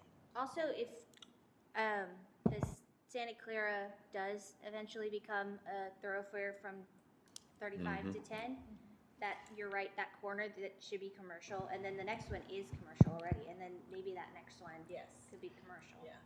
And then I know that you all know this, but just for record keeping for anyone who may be watching this later, a lot of the discussion has been on Santa Clara on this property and the one we just did, but most of that is not in the city limits or ETJ even, so that would be dependent on other entities providing that. Yes. So I know you all know that, but just for anyone listening at home later, there we go. So what are you trying to, okay, so all this land that we're really trying to put on the future land is not even Cibolo asset right now? It's not within the Cibolo city limits, it's the ETJ. It's the ETJ? Correct. Okay. Is it even appropriate to put a identifier on it? Yes, absolutely. We always want to have a plan for it, just because it might not be annexing today or even next week or next year. We don't know what the future holds. If there's something that would entice them to come into the city limits, it helps the Planning and Zoning Commission and the City Council to know what that vision already is. So that Would they be able to, I'm sorry, I mean, would they be able to develop it without even dealing with the city right now? Right since it's now- in the ETJ? Yes, right now, we would have plating jurisdiction, so they think need to you're come in off. for. Oh. Oh, switch. Well, improv. Yeah, so right now, because they're in the ETJ, we would have plating jurisdiction, but we would not have any sort of zoning or building standard UDC regulations that would apply, Okay.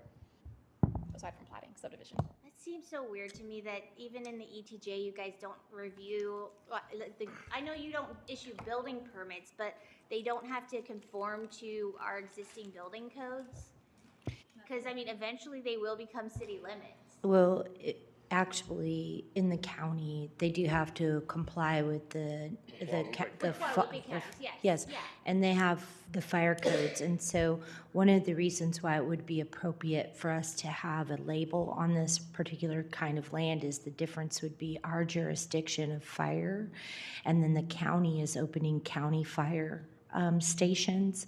And so we would be significantly closer to service them, and it might be appealing for them for their insurance purposes or something to that, to come into the city. So that would be a motivating factor. What you mean when a developer is interested in developing this? Yes, Okay. because eventually we will have that fire station that's down there. So yeah, I agree. Those first two, or I guess there's a small corner there. I would say those first Those 3 lots. 2-3 lots right there, North off of of- Santa Clara would be commercial, the same thing. And then as far as the 1, 2, 3, 4, 5 behind it, I mean, I'm thinking, I would say community residential at the least. I'm sorry, I don't have my bases. This one here, Are you saying compact residential? Okay. no, Community residential Community is residential. 9,000 Oh, I square like it. foot to Yeah, I half like it. acre. back here. Yeah, I like it. Right, So it's kind of keep going, transition. keep going, Here's right there, compact. Doc, yep, They're in back one, They're in Yeah. the white ones. I like that idea because you'd have compact closest to the industrial, then you'd kind of phase up to the next. into, yes. Right. Yeah, I like it. They're not compact, he said community residential, which is a lot size of 9,000 square feet to a half 9,200, acre. yeah, exactly. Yes. Correct. That's Right. like Foxbrook, Stone, Turning Stone. Right, and so even if we wanted to, like this first block, What'd you say? Turning Stone is compact residential. They have, yeah, I think they didn't meet that mark. Okay. I'm Some, sorry. some of their lots are too Anyway, small that's to existing. Classify, I think. This But one, a lot of them are big. so this is community residential, and then this one Compact, is that the Estate residential. residential. So I you would, wouldn't put compact next to estate.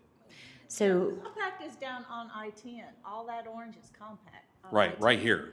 And that's why I say you've got, that's what she was talking about here. You're going from orange into that darker yellow and then go up into that lighter yellow area. So you're getting bigger Okay. lots as you go back. Yeah, sure. Away. As from you I-10. go away from I-10. Correct. Yeah. So you start off with the. And then these right and here then is you all get bigger and commercial. bigger. Okay, now with the residential, which, I'm sorry, it's not compact, right? It's No, neighborhood. it's not or compact. It's the community residential. community or estate residential or estate. Well, estate's bigger. Estate's bigger, that's what you want on the big Yes. rectangle right Right, there. that's what we're proposing Now, here. I mean, clearly, okay, so that would be but again, would we have sprinkled in there a little bit of any type of commercial residential in there? It might. Or would we just classify it as the one color, the light yellow, and that's it? But there will be commercial in there. That I was trying to make earlier, Commercial if you're gonna, spot right here. Hold Go on. ahead, sorry. if you're gonna have people working there and have all these houses there, we've gotta have some commercial, that we gotta have something Yeah. for people to No, go I to. agree. And there's these roads that are in here. Yeah. excuse me, just a moment. Okay, so there would be commercial on the arterial road, which is Santa Clara, but then driving back onto Schmeckel would be going into community, into like residential, so it would be like a minor arterial. And then, so if you're saying that you would like to have commercial on there, because that's what all of the developers want. They want to say, let us have higher density and we'll put commercial up to the front of the road, but they never do. Okay, but the point that I'm trying to make is, if you're gonna have all these people living over here, and you're gonna have all this industrial here, they have to have some place to go get a Snickers. You know what I mean? They have to have some place. So in They the have to corner of have Santa someplace. Clara? Yeah, I was just pointing out that we had just talked about that, those Okay, I commercial missed- two right There- here. Right, those Plus. first two, those first two are looking at commercial. Does somebody have a pointer? Right here, Doc. There and there. These are commercial. And then even potentially these small blocks, these smaller blocks that are in here, we could, This triangle. those could be commercial as well for like gas stations or whatnot. Yeah, I like the triangle right here off of You know? Lower Seguin Road, could be commercial, that Right, and triangle that- right there. I'm not for a lot of commercial, but I am for convenience. it's okay. Don't worry Right, about it. some light convenience, neighborhood, commercial, that type of So it'd be thing, like in at those the outer lying entrance. areas. Yes, Of yes. the neighbor. Yes, Yes, To plug in. yes, ma'am. yes. And that's No, what you okay, put so there, that's, you wrote it. commercial, I got it. that's pink, Thank you. whatever pink is. That's commercial. Oh, Nope, you went too far. too far, go back. Right there, commercial. Commercial. Right, and then up in that corner up there. Now, the next corner, That's the that's community. yellow, dark yellow, Yeah, community residential. with the exception of those small boxes. Those small boxes should be reserved for, a commercial for like a gas station or something along those The lines. small box For right there? convenience, yes. Huh. Those small boxes that are already, parsed out, Yes. yes, those smaller lots should be commercial. Yeah, I'm curious what size. I bet you that's just a single family home. I thought Probably. they said this one was commercial. So the No, three? these, This well, is just this one can't for be 1, commercial, 2, because 3. that's a water, that's water No, here, so just- that can't be Ex- commercial. Yes, I So- hadn't marked So it it's yet. gotta be, this pink one has gotta be commercial, this can be commercial, and maybe up here. Lower box. Because he just marked this one as commercial. Just talking about that one too, that lower Yeah. Because they said three commercials. Well, I So mean, is that because 1, we're 2, also 3, thinking about or the 1, No, no, 2, no. 3? So if you look at the first one, there's a small box in the lower Yeah, corner. this might become a whole road. That, the Exactly. big box is one, the small box is two, the big box to the left of that is three. But you're not gonna put commercial. Right. Okay. Perfect. So this would be the dark yellow, community residential, with the exception of these two little 1 acre tracks here would be the neighborhood commercial. Is that what you? Are they just 1 acre? They're only 1 acre, yes, sir. Never mind. I think It's it's just a one little home. micro-y, Yeah, yeah, that's little a little- micro. The box that's on the north side of Schmeckel? That one, that little box. No, No, down, down. In front of it. the down right from the side. rectangle. Right, to the right, up, Go up. Right Yeah, there. right there. I wish I had my laptop. so that looks like 1, 2, maybe 3, That'd be a 4 good size. acres? 5 acre. A tract, 4 maybe? acre, 4, 5 acre lot? 10 acres. Oh, man. So, commercial. That can be commercial. I think that would be a good commercial lot. I do too. Neighborhood Or like commercial. A store or something. But then I like Lower Seguin having that little commercial Triangle. triangle right up there too. I It's right mean, off we of Lower have Seguin. so. I agree. So much commercial. That's what the gentleman kept saying, that we have so much, like how many thousands, tens of thousands of acres more than, The 2016 Flume showed over 3,000 acres that were designated for commercial. and how many did we need? I believe it was closer to about 200 additional acres. So not tens of thousands, but gobs. So I will say that this little triangle up near Lower Seguin, like we talked about on 1103, it would be nice to see that nice big lot neighborhood kind of come all the way to Lower Seguin. It'd be a little bit more inviting rather than fronting everything with commercial. I agree with that. But I think that 10 acre tract, Sure. that would be a decent, I mean, at least as an option. A developer might come in and want all that and do it all as those large, I don't know. True, true. I agree with that, but to your point, so the commercial that we have, so residential is great. But here in Texas, we have the thing for veterans, right? Where veterans don't pay property tax. So I'm thinking 100% about disabled overall veterans. revenue for the city. 100% disabled. In, Right. Right, so I'm thinking about overall revenue for the city. And so commercial should be able to bring in more revenue than residential. Am I wrong in thinking that? Well, I think that there is an abundance. And so sometimes more is just more. It doesn't make it better. And so if we have at the beginning of Schmeckle, and I'm sorry, Santa Clara and Schmeckle, we have a chunk for the commercial, and then we have some varied residential within there.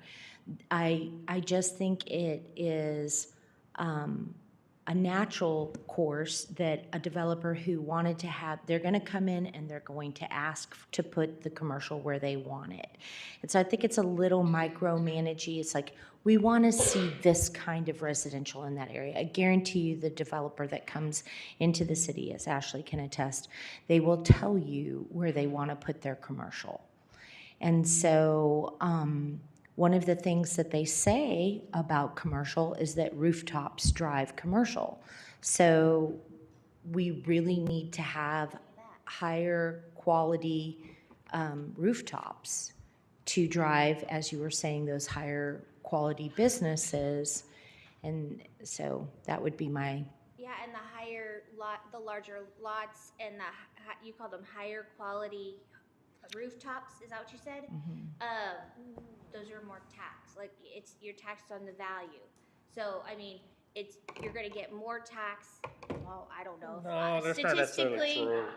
Wait, hold on. Statistically, I don't know if that's actually No, correct. that's So I was about to say that you'll get more, but Back it up. I don't know if you can, because I mean, you could squeeze 3 houses into one of those lots, and the value. So I backtrack on that one. Well, think about it. So, like, for instance, if you want another HEB or something down there by I-10, they want 10,000 homes, right? So when you're saying quality roofs, if we want to bring quality, big, where am I looking? Anchor stores, as far as like the sit-down restaurants, again, I'm not opposed to estate residential. That's fine. But I just want to let you know, if you make that very low density, that is not going to bring commercial development, right? Right, and- Because you're literally putting in versus maybe let's say in this, I don't know what that is, but just for the sake of argument, you're only going to put 100 homes in there versus maybe 5,000 homes. So my experience has been that you err on the slightly less dense, and the developer will have absolutely no problem coming back in and asking for the highest density zoning he can get. So one of the things that we've talked about in Cibolo, and many citizens have talked about, the southern portion of Cibolo between FM 78 and I-10 being our more rural or, a hill country feel, where we have 1, 2, 3 acre lots. And so if we err on the side of it being slightly less dense, I don't think they're going to have a problem. It's when you have contiguous like use that you lose control of your city. Zoning is powerful, and it does stand, but people are more swayed by that. And so I would like to see the consideration for the corners to be commercial, because I think that is something to consider. But because we know we have thousands, at least several thousand, 2,000s of more acres in commercial than what they're saying we actually need, that it might be an opportunity just to say in the ETJ, we'll just say right now, that's big old estate residential or agricultural residential. And Include all of it instead of parsing it out. That would be, Right. it's Okay. ETJ anyway.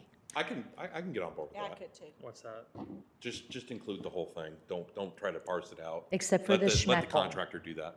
Except for the Schmeckle Road corner. This little 10 acres would, The Schmeckle in Santa Clara Because Santa Clara is a major north-south pathway, and so we would want to like preserve that if possible in commercial. It's corner lot. So, okay, so south of Schmeckle, okay, we're doing commercial, then you're gonna do, residential, Community residential. community residential, not compact, but community residential. Okay, so I would say, okay, so that Schmeckle Road, it looks like if you do the longitude line right here, right? Or latitude, whatever, okay. So if we're going across, and if you look to the left of that, right? Okay, you have orange right here, which is compact residential, correct? Yes. There's orange, look how much orange Yes, there I is. see, yes. Okay, then you got a lot of industrial, light industrial, and then you have this little spot right here, which is rural agricultural, right? The Right. green, which is like a little L shape. I see what you're saying, right? Okay, and so now I'm all for keeping sort of, the small town feel here. I'm okay with that. But again, you're going to have a little transition. Now, if we want to say this is residential or no, agricultural residential, what's the term? Estate residential? Estate, is that what you Yeah. guys are calling it? Estate? We were talking about it being a state. Okay, talking about this. so, Yeah. okay, so right there, yes, okay, I would say north, Yeah. obviously north of Schmeckle, but south of Schmeckle, you're gonna have to have commercial, you already have compact, right, along all this Right, industrial. right. That's where I was thinking about maybe taking it to more of a community residential, bigger lots, a little bit more parks, things like parks within Community the, residential, smaller lots than estate, right? right, Yeah, right. yeah. South, so, Somewhat smaller, yes. okay, because what I'm saying, I mean, maybe that would be the delineating line between sort of like that commercial feel, if you will, or not that commercial, the country feel, and then you got all that industrial. All that fluid. industrial, compact, Yeah. everything, Yeah. towards 10. Yeah, yeah. And then if you're right, if Santa Clara becomes the major arterial road, I mean, Then that makes that's gonna be sense to huge. keep And then the, imagine keep that everything corner on a spider commercial. off of it. And then you want to do sort of the same. You want to do commercial and then transition out, have higher density than lower density away from the road, which that would make sense north of Schmeckle on Santa Clara in that area, right? Right. But okay, so commercial, then you got Community community residential, residential in the state. Okay, that's and then estate residential up top. again, we're talking about something like that's not going to be developed for another 10, 15 years. So. Right, Well, do right. you see above the lower Seguin Road, there's a cul-de-sac? And those lots all in that cul-de-sac, they're big old lots. Wait, Lower Seguin, there's a cul-de-sac. let me show you. Yeah, I'm trying to find it. You got a pointer? Oh, you're going to come over here? Okay, you see this area right here? Oh, here? Okay. Yeah, these are all huge lots. Huge. Oh, yeah, that's, estate. what's that called? I don't know the name. Starts with a C. It's a very nice community. Yeah, they're large lots, beautiful homes. So it's like 10-home community, pretty much? Like they're It's a all one street. one or two or three or larger. They Yeah. are. And all around Santa Clara, they have these gorgeous big lots.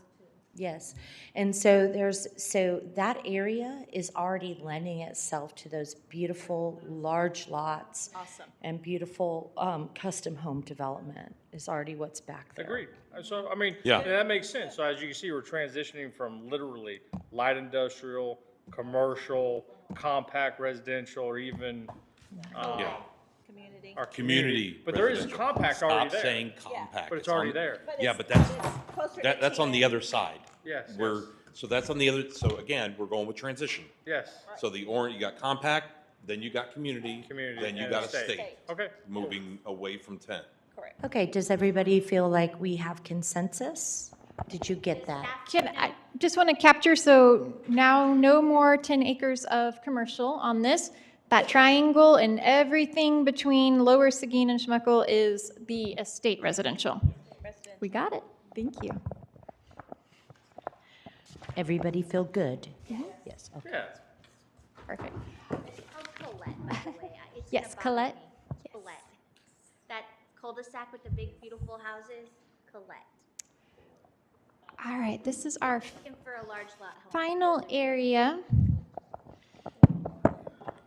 And when we get to this one too, just because I know it's been brought up a few times, which is very appropriate to discuss when we talk about the commercial and how much has been allocated on here, just to show the difference. So back with the 2016 flume, I mentioned there was 3,360 acres that was designated as commercial. So with the draft one that you've seen, that has been reduced to be a little bit more right-sized, where it's showing 1,911 acres. And that includes existing commercial as well. So you did see that decrease by almost 2,000 acres to more appropriately reflect what the community would be able to absorb. And then this last... I'm sorry, Kelsey, could you say that one more time? Yes, so what we've done with the work that you all did when you had that constrained exercise, right, where you only had so many acres of commercial and industrial to place on it, Yes. and then we found those areas where there was consensus, on the commercial, we've already placed that in, and so what we saw was more of a right sizing in the commercial, and I see you're writing this down, so let me give you those exact numbers. What's identified as the current flume, which is the 2016 one that was most recently updated in 2023. The two commercials together were at 3,360 acres, which represented 15% of all the land types. Using the exercise that you all worked to come together and really right-size that had the commercial instead at 1,091 acres, or representing about 6% of the future land use types. Because I think even the consultant said if we have a demand maybe of like 300 or 400. Yes, but that 1,000 is including what's already existing. So like Cibolo Crossing's already in there. Okay. Yes, it's not 1,000 new acres of commercial. Okay, that's aggregate, Yes. including. Yes, sir. Thank you. And So I just want to give you some assurances that you've already done a lot of that work to make sure it's not just colored red for the sake of coloring it red, and it has been thoughtfully placed on there. okay. All right, the last thing, definitely want to again emphasize this is not in the city limits right now. This is ETJ. This is the far east side of Cibolo's future. This is, just for a little bit of reference, that's Linney Road, or Lynn, or Line. I've heard lots of people say it. I like Linney, that's how I say it, but you're welcome to say it any way you would like. That is on the left side right here, just so you know where we're looking. And then out towards Seguin. So on the current 2016 flume, this does call out where basically everything within that red line, the I-10 corridor, was identified as industrial. Everything north of that was called out as what would be estate residential.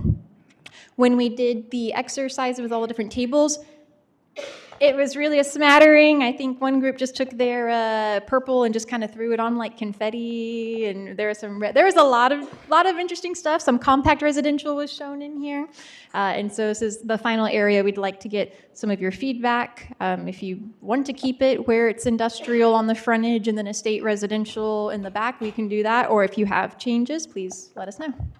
Also, please note, there's a gigantic river, creek bed, floodplain, like gigantic. Yes, the blue. Yes, thank you. A river runs through it. That's all of Cibolo. A river runs through it. That's what I thought she was looking for, so I started looking too. I don't think I have. All I have is a mint. We won't tell them. It's I could have sworn I had a whole handful, but I also need a tissue. So the red was the regional activity center, right? yes. Okay. But what you're saying is we really couldn't build in this area anyways, or you're trying to say it should be green space? Well, that's where our sewage treatment plant is, right there on this side of the picture. Right? On the other side, yes, right here. Yeah, it's right here. That's where our sewage That's what. plant, Yeah. Chivy Sud sewage? Okay. I mean, I would suggest to keep it light industrial or our regional activity center. On our map, when I agree. On our map, when we did it, we wanted it to have like a pretty entrance, like maybe the Costco up on the corner of whatever that is, and although that's in the ETJ, so forget it. Light industrial. Yeah. Well, I mean, the thing is, though, I mean, you're not going to get a Costco like that right now. Hey, not with that attitude. Well, We need to build houses, you need roofs, you need disposable income. So We maybe, just built it in Selma. Well, maybe Or on a it park. wouldn't be a bad idea to fade it just like we did the rest of it and go light industrial on the interstate side, and then as we move north, go compact residential, community residential. right, and then do estates So- more towards the top. So because that's right at the entrance of Cibolo, I would not like to see industrial. I would like to see like C3 or C4 right off of the, so that exit, you'd get off and there would be like a shopping center or something to that effect as opposed to industrial. Is that not light industrial? Is light industrial? No. No, it's regional different. activity It's center. regional activity center. I Yeah. think Sorry. the regional activity center along 10 Yes. makes a lot of sense. That's our new forum. Yes. There, y'all. No, but I'd like to see it. I think that's And where it in needs to be. entering in Cibolo, you could entice them to put a big sign, all kinds of cool stuff. And because there's a lot of water, like at the marketplace, they have that big fountain in New Braunfels, something cool like that. I'd love to see it. And then I like the idea to kind of phase it as you get away from I-10. Yes. My thing, oh, I'm sorry, go ahead, Claudia. When we think about that regional activity center, you said shopping, but a mini outlet type area Oh, that, with yeah, a big fountain yes. going up, and I can go shopping. Yeah. Go walk around when it's springtime, yes. So so what you're saying, instead of light industrial, we take that entire block and make it regional activity center. Yes. That would bring in a lot of money. So my question is, okay, the forum is about 160 acres. How many acres are we actually talking In about? that red section. Plus, She already anticipated that. but, She's still working on it. remember, there's a big giant river running through it. So Sure, We've got yeah. that little box. with Well, I mean, a but I egg. just want to yeah, I just want I to. don't know if it's scaled. Capitalize. Hospital and the university colleges Yes. and stuff. Yeah, but no, I'll tell you, the consultant said, don't do a college. College is going to want you to pay for everything, and you're not going to get any taxes out of it. This is true. Talk to So, Sam. Yeah, now but- keep in mind, you go north on north on I-10, you got Texas Lutheran University in Guadalupe County. Now, if we wanted to get maybe sort of like more of a trade school, Or an right, annex. let it come, you know, I mean, obviously we got Well, to build more every roofs. single inch of the ground doesn't have to make money. Some of it could be to educate our children. Some of it could be to invest in the future of our communities. So, I mean, we kind of want to balance that a little bit. Could a hospital fit into a regional activity center? It is in New Braunfels. How many acres was it? So if, Okay, to hold answer on. that, Hold on one I, second, please. I believe it would count under public and institutional, which can go in pretty much any zoning district. It's how we would interpret that. It If says you, civic and institutional. yeah. So if you were to take all of the area from that red line down to I-10, that's going to give you about 587 acres. Wow. Of which half is probably floodplain, so 200 acres. And I think we should capitalize that there is a river that runs through there, so I think we need to really take advantage of water in that area. We definitely know that that place will have access to sewer. There might not be a line yet, but it won't cost And- much to put it in. It's not even in rock. So I really think for the community that could educate at a different level, whether it's a community college or something, because in Guadalupe County, they have to pay out of district, out of whatever. So giving them a transition place for, you know, they get some in high school, but then they could go to a trade or nursing or whatever. And then having the hospital, not a Baptist system, but a Seton hospital like Kyle, where you have a different level of quality care, and you have nurses, although now that I think about it, I think New Braunfels is already doing that in Varamendi. They have a hospital going in with a training nursing center, so. Well, I have Go ahead, Ms. I have an idea about the education aspect of that. In the Northeast Independent School District, and this could be either Seguin or Marion or Cibolo, they have trade schools. And as a matter of fact, I teach ESL there on Mondays and Wednesdays, and it's run by Texas Workforce Commission, but Northeast Independent School District, it's running their buildings. If we could get something, a regional activity center there, school districts make lots of money when they collaborate with Texas Workforce Commission. I'm telling you, that's 100% a fact. And if they could do that and put something over there, these people who are working in these purple boxes that may or may not be fluent English speakers could come in this area and get their training from 6:30 to 9 from Dr. Walker. And not necessarily me. I'm going to be retired by then.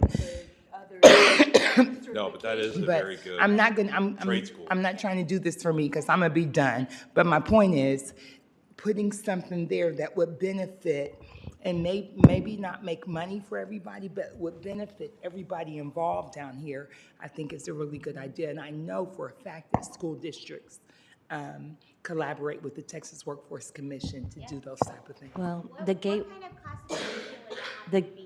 the gateway to our future is through education.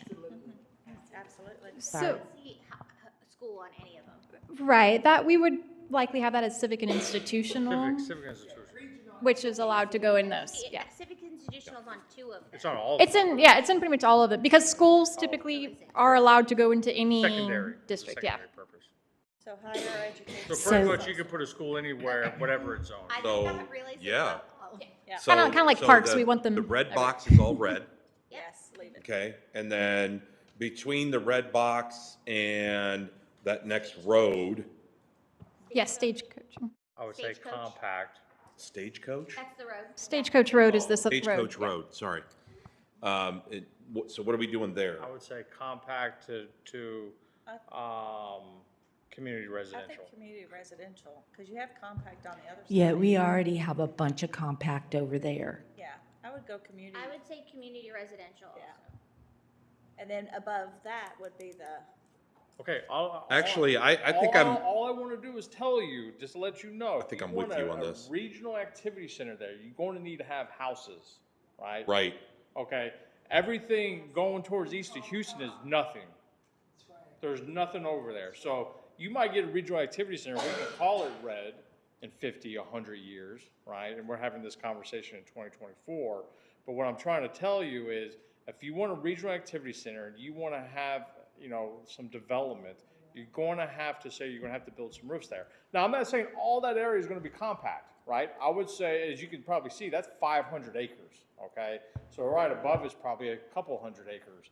I would transition, I would say compact, community, and then you can have your first state up there in the flood zone or wherever that is up there. So, I see what you're saying.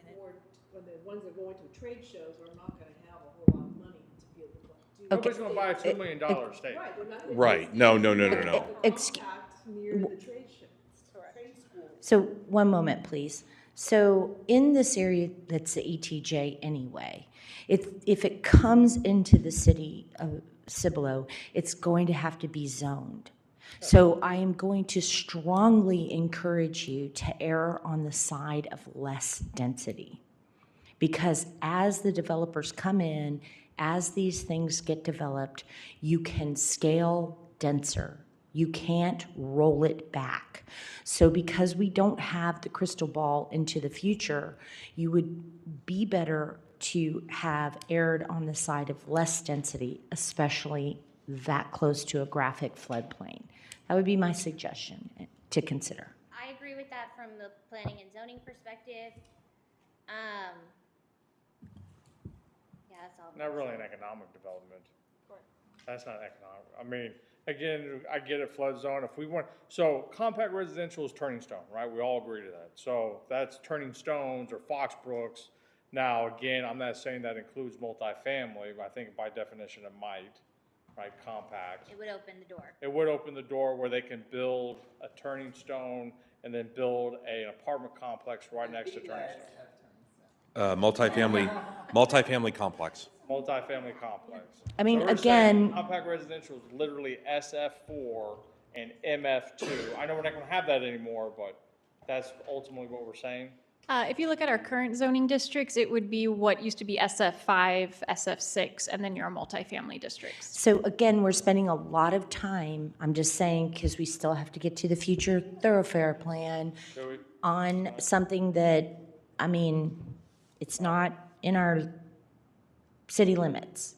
But we're here to discuss the Yes, future of Cibolo. I agree. And because we're here to do that, we are spending a lot of time on it, but it's not wasted time. I'm because not they are saying great that. ideas that are coming I'm out. not implying that. What I'm saying is that we all kind of had consensus on the regional development.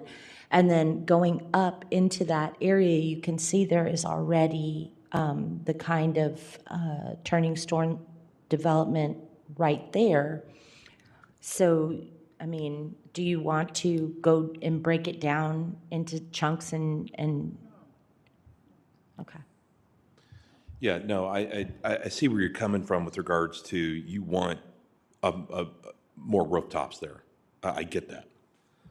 But when developers come in, like, let's say, you know, it's, what is it? I think it's like SF 2 or 3, you know, something, you know, bigger space. And the developers want to come in and say, hey, we want to make this a smaller space. You know, as long as planning and zoning and the council know that, hey, we're looking at spanning that out.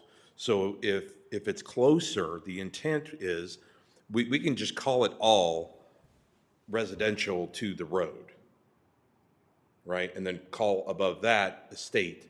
But if a developer comes in and says, hey, I want to make this lower portion here compact residential, then they understand when they look at the master plan and the way that it's written, it should show that, hey, we want to do that, but it's okay down here in the bottom half of that center section, but not maybe at the top half. And then So commercial or not commercial, I'm sorry. compact. No, we don't want. So if Community, you want community residential? community bottom. residential, because it can always go lower. Okay, yeah. It's just exactly. higher, it's just harder to go higher. And I think that's what she's saying. Yes. Yeah. So, and then I would say I mean, I'm not even sure that the top half would even, estates would even be conducive to that top half. What do you think? State residential? The whole thing would be all community residential, and try to keep it as big of lots as possible. Which is like SF2 almost, I believe. Right, yeah. Like 2 houses per acre. That's I would like it. community residential? Yeah. Yeah, I look Yeah. at, It's a little, we came up with the place types. I should go back and review my definition. That's why I should. yeah, I think it might help, right? It's only a half acre. Yes, half an acre to 2. Yeah, I mean, I would like to see more estate, because like she said, it's harder to scale it up than down. To go less dense. Yeah, so I would like above Stagecoach to be estate, because you can do a half acre lot, but you can also do a half acre lot in community residential, because it's up to a half acre. Right. So I would say community residential below Stagecoach and estate above. Okay, yeah, I mean, I think that's what I said initially, but, That is what you said. Yeah. It is. It's Are exactly you what okay you with said. that? That's exactly what Are you okay with that? you said compact. You said compact. Ashley, are you okay with that? Well. Are you it's okay gonna with come. that It's statement gonna you come. just made? Yeah, it's gonna, Dr. Walker? yes. Excuse me, are you okay with that statement that you just made, that it would be below? Yeah, yes. I'm Above just Stagecoach getting- will be estate, and below Stagecoach, between Stagecoach and that red line, will be community residential. And with the big, and are you okay with that? Yeah, that's, Are you okay with that? Are you okay with that? as you said, it's ETJ. I mean, we're talking years, but that's fine. Sold. Yeah. All right, I The think that we, understanding that it will change. I mean, it's gonna have to. Yeah, yeah, it's gonna get more dense with that amount of business right there. It's gonna have to And that's be where more we dense. would want it to change. Right. I don't want hey, it you to guys change want it. another break? Excuse me, everybody, would you like another break before we transition, or just keep going? Keep going. Keep going? All right, if you'll give us just a second, we need to change out our maps. We're going to transition over to our master thoroughfare plan. I swear I can't stop working this week. Well, I guess we'll take a 1 minute break. Why not? I need to spit out my gum.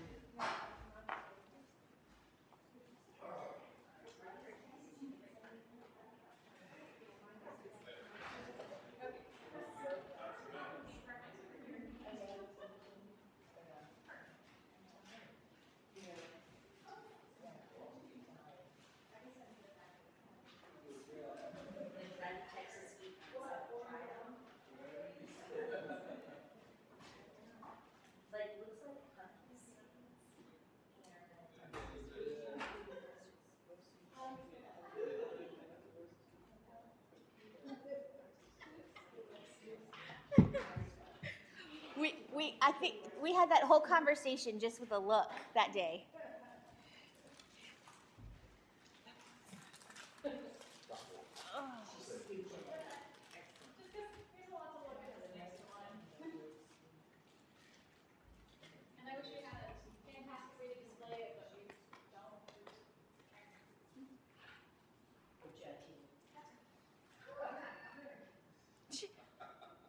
I love that she just, that's okay.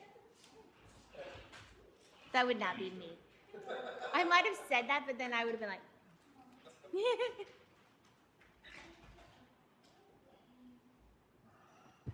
We do not have this map on the screen, so I'm just going to only reference this. But if we, okay, perfect, thank you. We do have some smaller printouts also to review. Oh,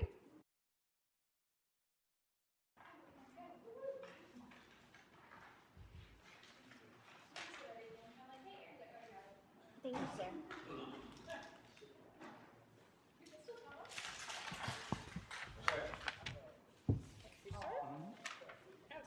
Kelsey's so awesome. Thank you. Brewmate. This is called the, yeah. They have a bunch of them. They have one that has the straw that you twist it and it collapses down, but it wasn't small enough to fit my cup holder. All right, if it's okay with you, I'm going to jump into this because we have 34 roads we're going to try to get through. We don't actually have to get through all of them. Some of them was already work that the group did at the joint meeting. I will just do a little bit of caution. You do have on pages 26, 27, and 28 some of the old numbering. That will not help you tonight. That was the numbering that was used when we had the joint meeting, so those numbers do not correspond to what you're seeing on here. So I just don't want you to get confused going back and forth. That was just showing the history of the work that you guys did at the last meeting. So we're going to look at this map, or the ones that are right in front of you. So a little bit, just as we set the stage for this, the streets that you see that have a black circle on them, for example, over here, number 1, which is if you take the FM 1103 symbol and go just a little bit straight up, number 1 with a black circle and a green number, those indicate roads that the group did at the January 30th meeting, and there was consensus to keep it. So we aren't going to touch on those unless this group feels the need to. But so number 1, I'm already going to just kind of go over that one because that one was fine. Moving over to number 2, just a little bit to the east. This is, right here, this is Weidner Road along the top. So the black circle, those are the ones that during the joint meeting, there was consensus to keep those roads on the future land use, or excuse me, the master thoroughfare plan. Those are ones we're discussing tonight to get consensus on. Yes, perfect. The collectors are identified in green, the minor arterials in purple, major arterials in black, and then your freeway is I-10 and 35. We don't get to do much with those, unfortunately. So with number 2, you can see that is picking up right here at the Buffalo Crossing neighborhood and coming up to Weidner Road. Is there any thoughts on keeping that road, getting rid of it? No. Oh, I'm sorry. Discussion. Yes. Sorry. I don't see the need to keep that one. No, I have a question. Yes, about this please. road. Very specific question. Uh-oh. Is this the road that is from Israel Folk, I'm sorry. No, ma'am. Is this, okay. Oh, hey, there you go. Ah, bummer. That would have been good. Thank you. That's number 3. That's through Buffalo Crossing 2 subdivision. Yes, ma'am. So number 2, okay, so that's on the other side of Buffalo Crossing. All right, That's where like Slaughter Park is, right? right. Now that I see that, I was off one road. I don't have, I'm like you, then it's, I mean, you don't want to keep that road I mean, that goes up to Weedner? are you talking 3 or are you talking Number 2? 2, number 2 goes up to Weedner, and it allows some relief on north-south traffic. Okay, so what about those dots over that floodplain, This is steel here, that particular portion of it? so that just a little bit. That's existing Weedner Road, isn't it? Collect your plan. No, the actual road goes below the number 1 there. The current road goes below number 1 there and then curves to the left, Yeah. goes around. So one, that's a great question. So one right here, where it's going to the right with those dashed lines, that was the consensus for Road 1. That's part of Road 1, Okay. going right here to here. So 2 is just going I this thought 2 section was right here. already there. No. What she said. 2 would, Oh, I see it. Okay, now I'm tracking, sorry. Yes. 2 Got it. would, I know, I'm sorry. I know, I'm sorry. 2 would allow for another exit from Yeah. Buffalo Crossing to go to Weedner. Yeah, so any of the words we're talking about are non-existent right now. These are probably proposed ones, or they might be expanding an existing road. Right, Yes. I was You have putting a these Buffalo two. Crossing Got it, 2 yes, and sir. all those That's a other good ones question. I'm back glad you there. asked. Thank you. So, these are just gonna be on the future thoroughfare plan. These aren't necessarily, like, we're not identifying city funds to be used for that. No, not at this point. That would, So we would try to incentivize the developer or somebody to build it if we could. yes, so usually splitting through the property lines as they're developing. But if we have it on the master thoroughfare plan, we can require them to do that based off of, or before we sign their plat. Yeah. As a requirement of platting. Yes, to account for it, and then of course, if they constructed anything above, we can look at credits and things of that nature, but yes. Yeah, I like Road 2. I'm fine with 2. Is everybody good with 2? Sure, yep. Yep. Yes, ma'am. Because if we got 23, Yes. I'm okay with 2. 2 looks like the shortest one. And again, I think this is a good point too. And I'm sure you all know this, but for anyone who might be listening later, that much like our flume, these are general locations. I mean, it could move a few feet one way or the other, but this is showing where there is identified need for a future road. Number 3, which is the one we were just referencing, this is a minor arterial proposed from FM 1103 up to, it would hit Weidner Road and then eventually up to Green Valley Road. I like it. We need to This- have something Wait, that so- goes, It makes use, wait, it makes wait. use of that flood area. Wait, So that's going through the apartments. that road is already part of a PIA. Yes. So we're just agreeing to keep What's it the on the master acronym? thoroughfare plan. A portion of it, yes. So this was with, to the PIA, that only incorporates what this developer's property is. 3 would extend even beyond that to Green Valley Road. what's PIA stand for? Public Improvements Agreement. Infrastructure Between who, exactly? The developer and The city of Cibolo. Village of Cibolo. So we're just agreeing to keep it on the, Yes. I agree. Yes, you'll notice that there is overlap on the existing master thoroughfare That plan. road is needed, especially, I would like it sooner rather than later, since when they start 1103, it's gonna be hell. And to make sure that it is off of, that it is 100% on that developer's property. 100%. Did you see the newest exhibit? Do I want to see the newest exhibit? It's all on their property. Amen. It's not finalized, but As it should have been. I'm agreeing with road number 3? 3. Everybody in consensus? Okay. Okay, perfect. Raise So, your hand. Everybody good? All right. Yeah. All right, if we continue east, so number 3, just go up a little bit and to the right, you'll see number 4. So this would be finishing that loop. You see where it kind of starts on FM 1103, comes around, and then would hit FM 1103 on the other side. So kind of completes a little loop for So is that connectivity. Coy Lane? I was On just trying 5? to get my bearings. Yes. Yes. Okay. I mean, you're gonna need. That's it where east west. they're putting in a stoplight there anyway. Yeah. At So- Coy, it's at Wagon Wheel. Wagon Wheel gets one. I think Coy might also.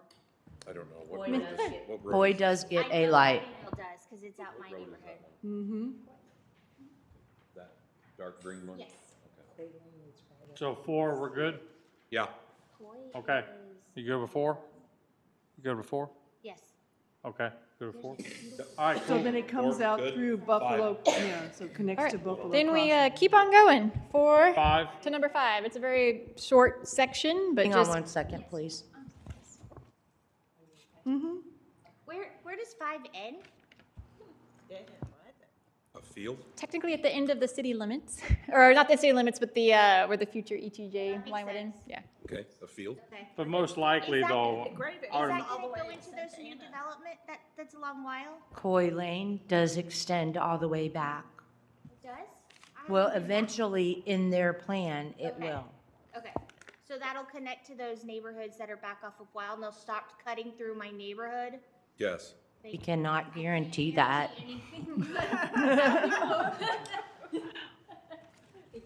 So 5 is your to go. consensus to keep Good. it? Thank you. Yes, good 5. We're good at roads. We're 6. So number 6, this did get consensus at the last meeting. It's at the very top right corner of I-35. This is Santa Clara going all the way down Great with that one. to I-10. Good. So- Oh, yeah. Okay, perfect. We'll keep it up. that's, Green Valley? 6, Yeah. top right. Yeah, top Yeah, right, okay. it's hitting everything, all the way down to Okay, so I-10. that one goes all the way Yes, sir. down, so yeah, That's the Santa Clara Road, right? yeah, And it actually does that now. Kind of. yeah, okay. Turns the yellow on. But we only own a little bit where it's in the yellow, right? I mean, we- Right. What I think what we're trying to do here is And the city doesn't even future own land that, but. future land Okay, so use we don't own for any of it. Guadalupe County. So they know that we're on board Oh, with okay. what, if they want to do If that. it's on a thoroughfare Yes. plan, it'd be more likely. It shows that we're interested. Yes. Perfect. Number 7 is continuing Green Valley Road. I know it has Green Valley right here. That's a labeling error. It would continue out here again to the edge of the ETJ. Is it eventually gonna go, I mean, I Is that guess. Homestead? Mm, Homestead's the orange? Okay. Actually, yeah, that would, This road that comes in, it's just right up against the legend. Is that Eckhart? Do you know? I'm just trying to get my bearings of how close that is and where. So is that I'm the new looking at 7. parkland? It looks, it goes up and it kind of dead ends, but I'm trying to just get my bearings of what this road is here. Is it, is it Parkland off of Eckert? Is that what they're calling that development? Oh, I I don't see know. the signs. 5 does, at city limits. So it's 7 city limits? Yeah, it dead ends into city limits. I'm just trying to get my bearings. It is Eckert. Okay, yes. thank you. Okay, And this one would be going out towards that. so there's a Does lot it, of. does it connect to where Eckhart is? It does, we don't show it connecting because we don't, Because it's Control. yeah, it's City of Shirts there, I think. Okay. that's what that is. It is. Well, right now, it goes up, over, and then back down. Yeah. And they're just Oh, saying, it's a hey, map. let's do this, and then rename those roads. Maybe. Yeah, Maybe. I'm good with it. I like it. Yeah. It More works. accessibility. is that okay? Okay, yep, Cool. 8, everybody safe, good? 8. All right. All right, 8 is, if you go down from number 7, you'll see the corner of 8. Okay. This is connecting from that hopeful Santa Clara Road into Short While Road, and then eventually into, this would be determined a little bit, 1103 or Tolly Road right in that area. Yeah, I like that one. I really, Interesting. I really like it because then you've got another way into Old Town Right. area From Santa Clara, you mean? from Santa Clara That just takes you, to No, 1103. from Yes. Santa Clara over Santa to Clara 1103, and over 1103 takes you. To Old To Town. 10. Okay. Well, it was, I like, I 78. mean, it's, well, or 10. yeah, Right. I like it. I do too. There's not much down Short Wild. Doesn't it dead end down there? I think it does. well, people I should know that. own those lots. No, yes. But yes, so This is just future thoroughfare. Yeah. This is not planned roads. is that that's all in our city limits, right? I don't think so. No, not all of it. That looks like it's going straight through Harvest Hills and Marion, honestly. Oh, does it? It doesn't. This What's the is name of Or that? it's Wild close, here. maybe right here. Yeah, it's That's over. Harvest. Short It's a little Wild? bit, well, it's close. It is close. Where is? Yeah, it's not. Harvest Finished, Hills, I but- think, is right here. Harvest Yeah. Hills is like right under the legend, I think, Yeah. right? I like it. No, I don't wait a think so, minute. 'cause you got Wild 1103 right Road here. is right here. No, What 'cause is you got this 1103 road? right here, and Harvest Hills is literally due east. Boom. Well, that's being proposed. That's Harvest Hills. Continuing off Short While. It's off of Santa Clara. Harvest Hills is off of Green Valley. So then are you doing away with the Marion. curve? That's right. No, It's so, 1103, and just go down Well, this road. why Harvest would, Hills, okay, hang on a second. Down road. and Why Willow Road. would looks you, like it's, But here's Hopefully. Santa Clara there, and then this is Santa Clara. here. Hang So on. I think it's under the legend. everybody take a look above Road 8. That's Wild Road. Yes, I see Wild Road. Okay. Right. That road already exists. Yes, it does. Correct. Wild, Why which are is we a going in here and putting this, Okay, here's Wild Road. this here. extension? Past Santa This is Clara, a it's like- dangerous extension. I mean, you don't have to agree with me. I just would like to go on record that you should use the existing Wild Road and bring it back to either, I can't read that. to Wild Road? Wild to Wild. I know, right? It just takes a. It just takes a turn there at Yeah. the back of my neighborhood. Because you're looking at, I agree. Wild Well, should that's be fine. utilized. That's fine. and Still you've got, Santa Clara access. you've got that little road right here, whatever this green line is right here, connecting it. You're gonna get yourself into trouble with that road, with number 8. I'm not for it. Okay, I have a question though. I see Wild Road just north or south, whatever, yeah, north of number 8. But it looks to me, and you guys help me because I'm not familiar, that it stops at the green. What- It turns left. The Okay, road it turns left. It's Wild there. And then, It's- is there anything between where it turns left and Bright? Yes, it's short. So here, this is an existing road here from Bright. You go here, and this is a stop sign. And if you go straight, it goes Short While, and if you turn left, you're on While, and then you go up and turn right. Does that make sense? Okay, so, Yes, and, Old Gurkeys Yeah. is back there.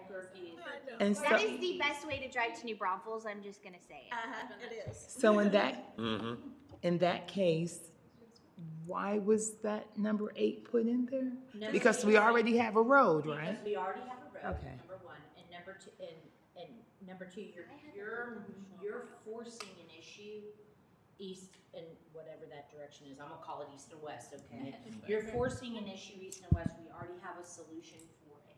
Yeah. And so what you need is access to that road from the north and south. I know the compasses are wrong, but you need to provide access to the north and south to Wild Road. And you're gonna get, no, I'm no. I'm a hard no. I agree, but I think that that moving 8 up to Wild, I think that would be a good move. Okay, can I add, Can. if we move 8, which I'm okay with moving 8 up to Wild Road, but then can we take it all the way, the 13 up to the short Wild Road and 13? Because 13 goes this way. And not Country do, Lane. not do 13 to 8. Take that part out. Just take out that small section. Yeah. Can we do that? So I think what they're, the intent. So take out the small section, if you find 13, the number 13 off of 8, and then find the number 8, and put your finger on each one of them, everything in between there, get rid of. Yeah, I. But I think the purpose of 8 was to corner off 1103 and to make it stretch, and to make it stretch from 78 all the way to Santa Clara Road. And have a straight road. And have an actual straight road, a real road, But rather also- than having to turn left, turn right, turn right, turn left. Yeah, yeah. But also too, you said having 8 there doesn't necessarily mean it's going to be exactly there. It could shift up a little north on Wall. I mean, it's just showing that the intent of the city Cibolo Thorough Plan Affairs, we want something to go east to west, Yes. or west to east I would from prefer to 1103. see it off of Weil instead of Short Weil. I completely agree with that comment, but I do like it to be on Weil. Because it's an existing roadway, there's development happening, there's, I think that could be utilized. So Tell me pretty what much- is I'm sorry. So you want 8 to just pretty much take a left, go behind, you said, I think your neighborhood, but go behind this neighborhood and then hook a right, and then 8 goes down Wall. Yes. So it curves like an S and then goes down Wall. Or you could take 5 dead ends at the city limits. It's county, that gray area is county, right? That's why Yes. it's not. I mean, but a section of 8 is showing in county. So that's why it's on Short Weil and not Weil, because we have more city limits on Short Weil than we do on Weil. Like I said, I am very opposed to that road. Being where it is, it needs to move up to Wild Road. Now, you were saying you wanted to do away with 13, sir? Not do away with 13. Where does 13 exist now to cross those railroad tracks? This is Country Lane, so we're So that's Country Lane? one of the country lanes. I think it does too. Trying to see, but it's hard. Oh, so you're wanting to come over this lot and then go up? Yeah, I'm not necessarily a fan of 13. All the But, way I mean, down. we're not there yet. So 8, are we fans of 8 or no? 8 needs 8 to move. 8 goes up to 8 needs to Weil. move. So if you don't mind, can I have some, just so I know we draw the correct line? So we'll start 8 from Santa Clara, because I think we're all good with it following Weil Road now as being proposed. We get here, is the proposal then to follow Weil and do a little zigzag there? Yes. Okay. I will state that is a very dangerous turn. It is. It is sharp. It is. No one slows down for it. What turn? I'm sorry, which turn? At Weil, where you're curve. on Weil, you turn left onto Weil. Line curve. Hence the reason why they're trying to make it all straight, Yeah. so they don't have to redo Wild Road. I haven't heard a reason why we're against 8 going across Short Wall. What's wrong? It dead ends. Short Weil just dead ends into a property. No, I And understand. so it would be acquiring, Land. when a development comes in, they would have to put in that road. But I have a question. I'm sorry, go ahead. No, that's it. I was just okay. curious. So they're pretty much we're against it because Why we'd were have you to against acquire land. And we already have a road that does that. Yeah, but it's county. We don't have a road. Wild Road. Is not, it's mostly county. So Wild Road off of 1103 is Cibolo. Cibolo, but then once you take that turn, it's county then. Well, once you It's actually pass before the turn, but at Bright Road, yeah. at yeah. Bright Road, it becomes county. It's No. when you turn left on, if you go straight Short Weil, when you turn left, there's a sign that says you're entering That's true. Guadalupe County. Yeah, right here, That's true. right here. I thought you were talking about You Wild. come in, out right there. But, okay, I have a question. On 5, couldn't we, I mean, if we're talking about putting a road on here that is straight across, even if we're talking about into the county, couldn't we just continue 5 over to? Santa Clara? It connects to 1103, it connects to Buffalo Crossing. I feel like that's the most Sure. Logical. I think that that's more logical than Wild Road because Wild Road is more county and it's not in the best shape and it's got that dangerous turn.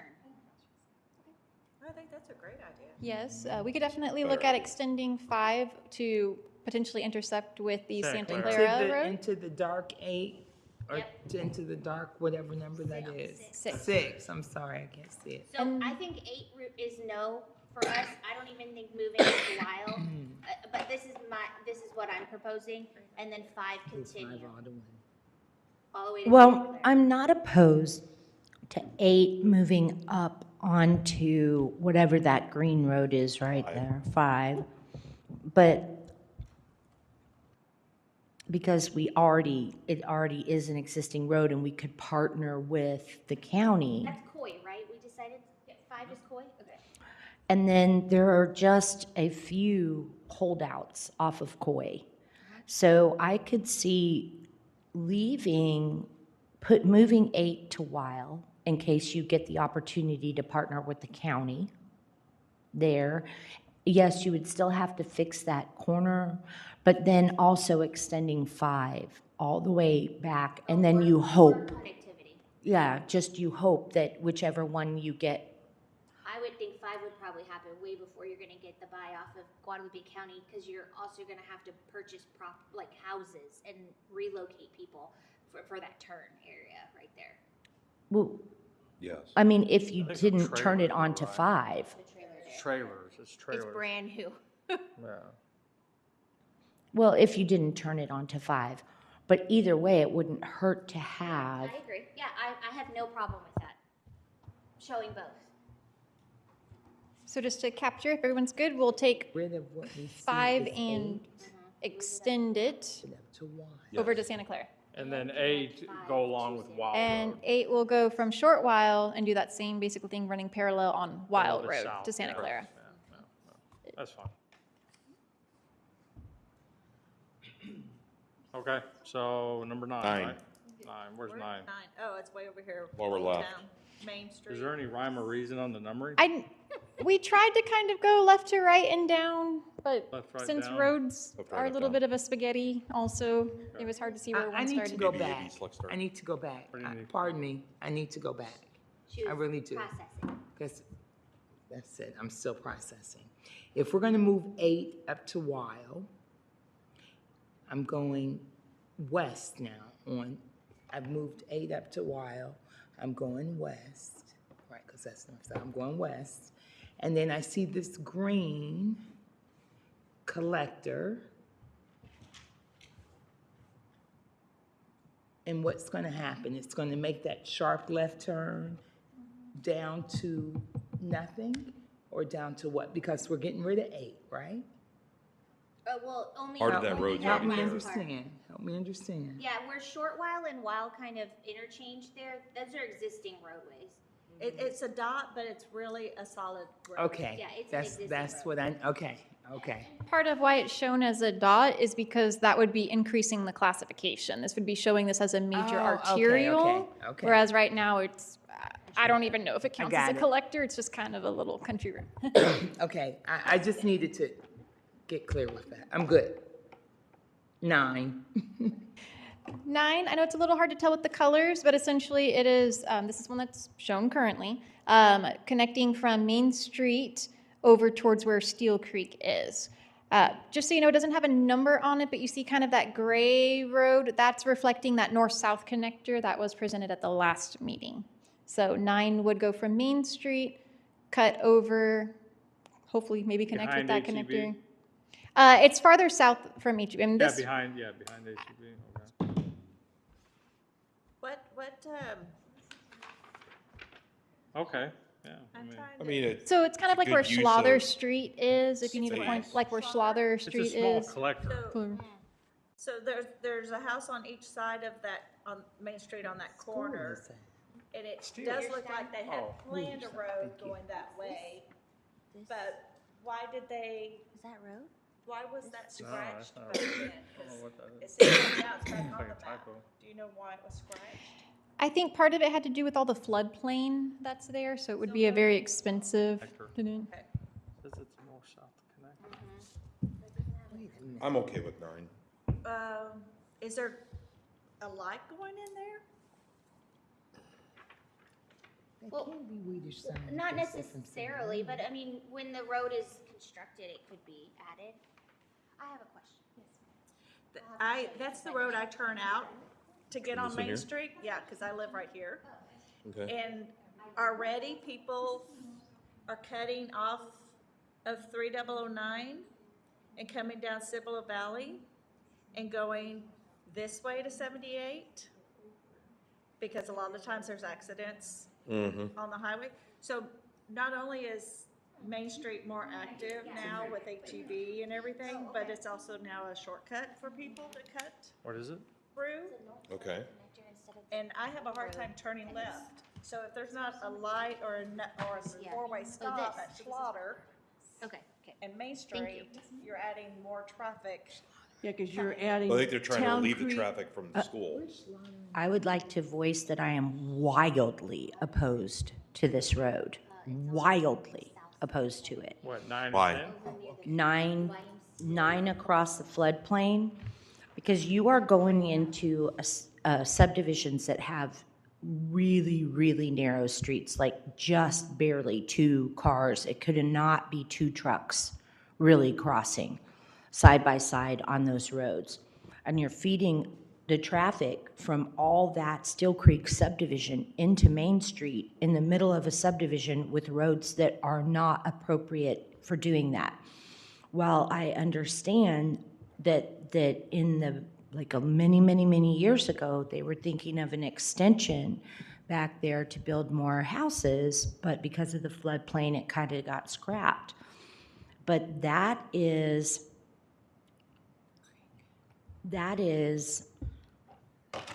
wildly burdensome to that community. And To which community? to the Old Town community. Old Town. Mm-hmm. You're dumping So into the- Old Town at that point and creating Well, because creating that collector. Steel Creek Well, that's and before Town Old Creek Town. would dump into Main Street. Yeah, no, I understand. Maybe You're part of the looking at overlay, but it's 10, not 12, and downtown town. 9. Hang on one second, please let Ms. Hurd. Right. So that, I mean, those are, Steel Creek is a huge development that you're gonna have going onto Main Street.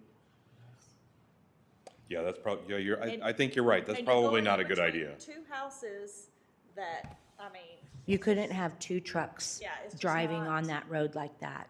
you can't have one turning in and one coming out. I mean, you just.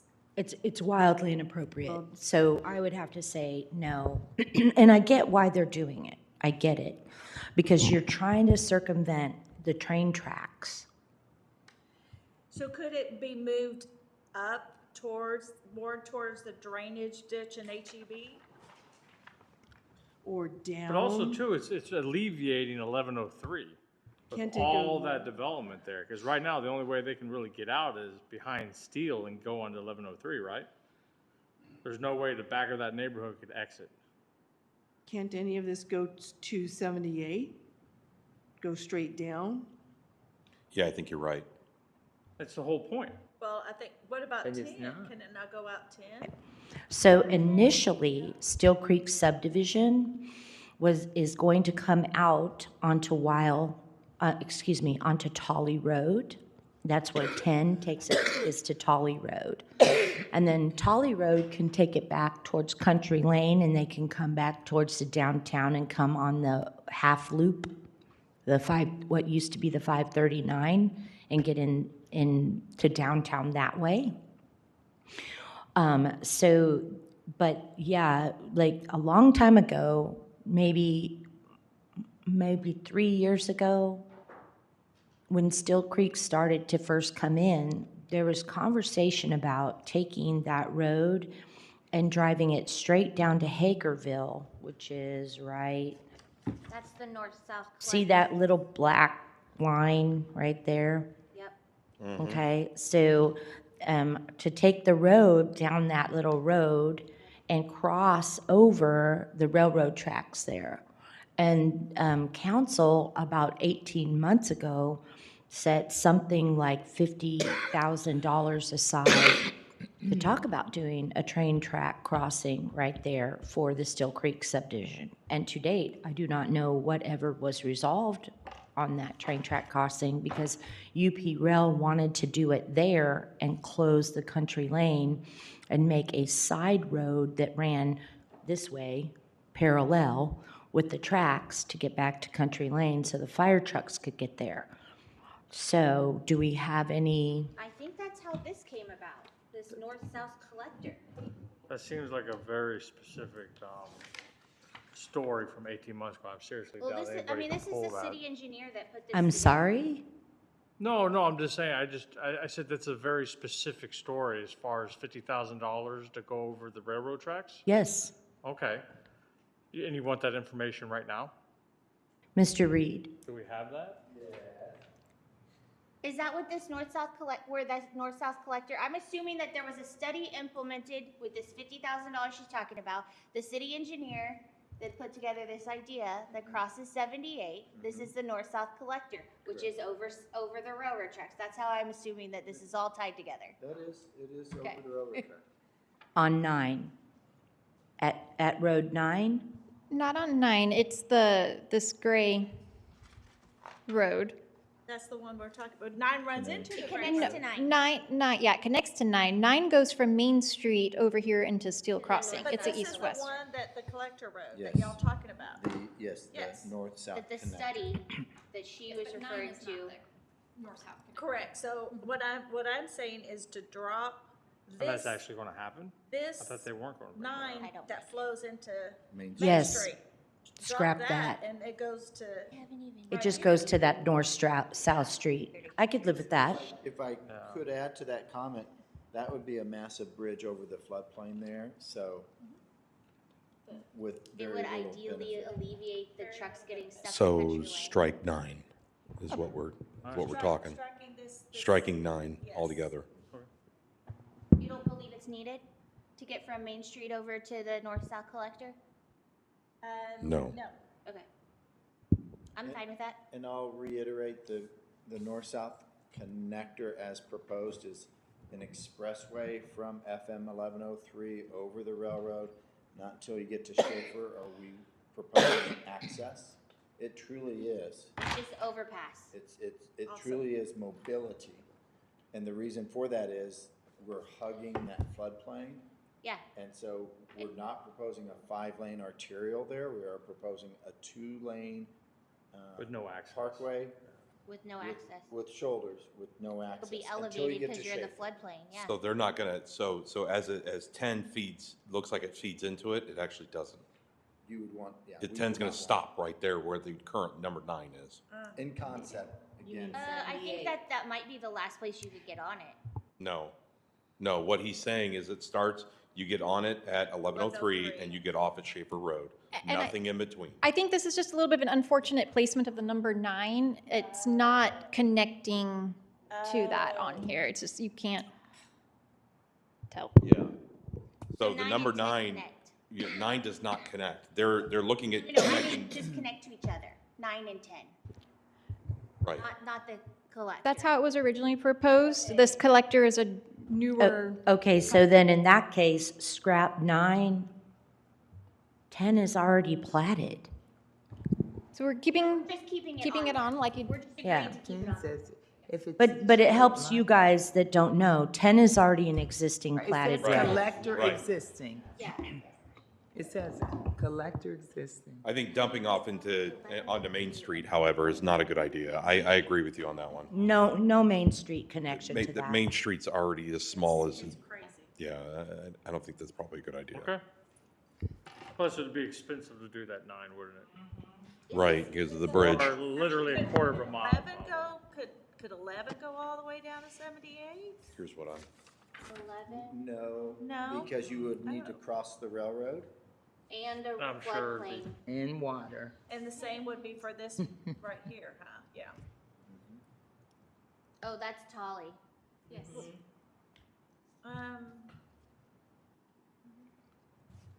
I'm sure the commission probably doesn't want us to create more contact with the railroad, right? If we add one, we gotta take one away. Is that how it works? The goal would be to take one away, yes. If we add one, we gotta take, pretty much, take one away. Okay. Well, I would scratch 9. Okay. Well, hang on. If you do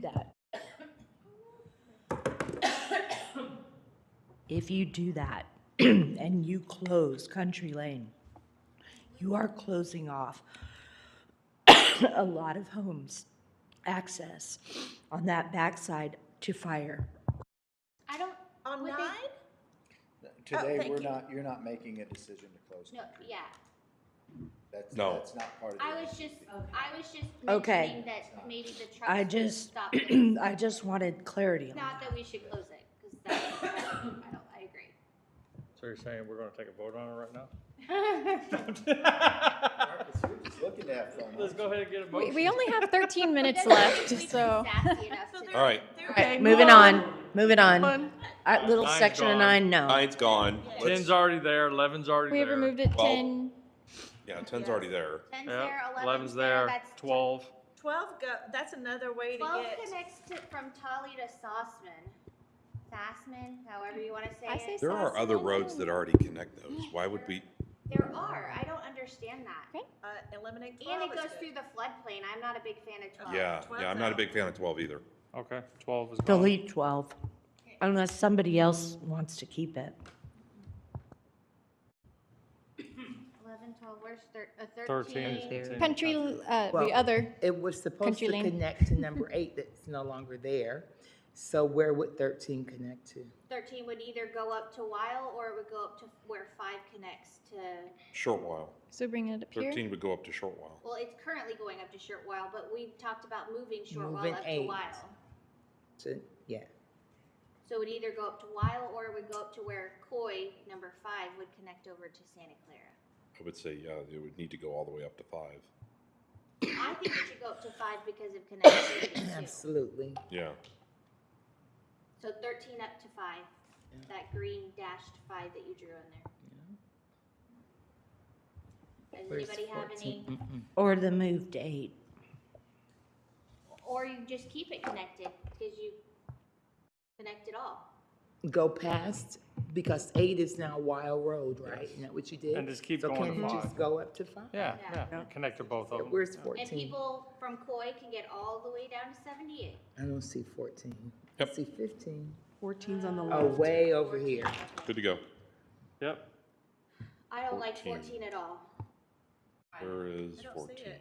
Way to the far Left left, in the yellow. far west. Oh, I got it. So Green. 14 would be taking Main Street and then continuing south, or whichever direction we're deciding that is. Oh, no.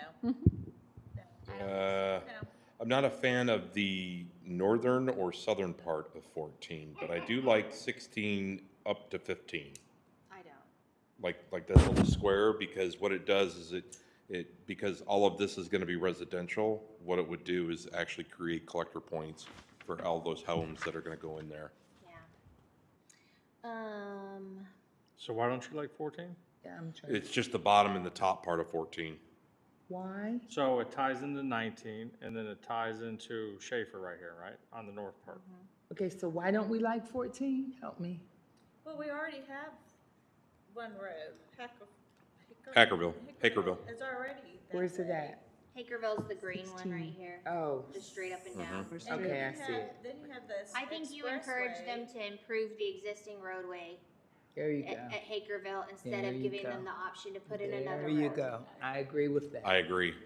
I agree I with do, that. I mean, if Hagerville stays that, and you keep 14 for the new houses like you're talking about, then maybe only the country folks stay on Hagerville. Maybe that's not a bad thing. See, that's what I'm thinking right here. Just keep that little box and get rid of the top and the bottom. See what I'm saying? What, 15, partial 14 and 16? What Correct. is 15? Correct. What road is that, 15? It's a That's new cutting one. across? I don't know. It's But- not on an existing roadway at all? No. That's just It'd weird. Like, why probably didn't be you just a randomly fuzz decide to put north a of line where on it's it? at, where it's located on this map, but And again, it goes over the floodplain. So we I don't would want scratch any, 15. Is that a Rispy? No, I'm sorry, Fonsteel? 16 is a Rispy. 16 is a Rispy, That's which such is a already weird there. Place to just randomly draw. Well, I mean, 15 is gonna, I don't see 15 as even being feasible, because look at that giant floodplain that's there. Yeah, I don't like 15 I don't either. like 15 at all. I agree. So So what are we gonna do with 14? Keeping Okay, 13, wait, getting pause, rid of 14, back 15. up. 15 is going, I'm gonna say east and west, even though I know Yeah. it's happening. It is. East and west, okay, over that floodplain. So there needs to be east and west traffic, south of FM 78, and there needs to be north and south. So what they're doing with these proposals is they're saying, well, let's have a Resby Road, the purple line, which is 15. That's the east and west. Oh, You see what I'm saying? it connects to Venado Crossing. So we need to be careful because on the thoroughfare, we want traffic moving east and west, south of FM 78. We don't want them coming up over in here and then having to go east or west.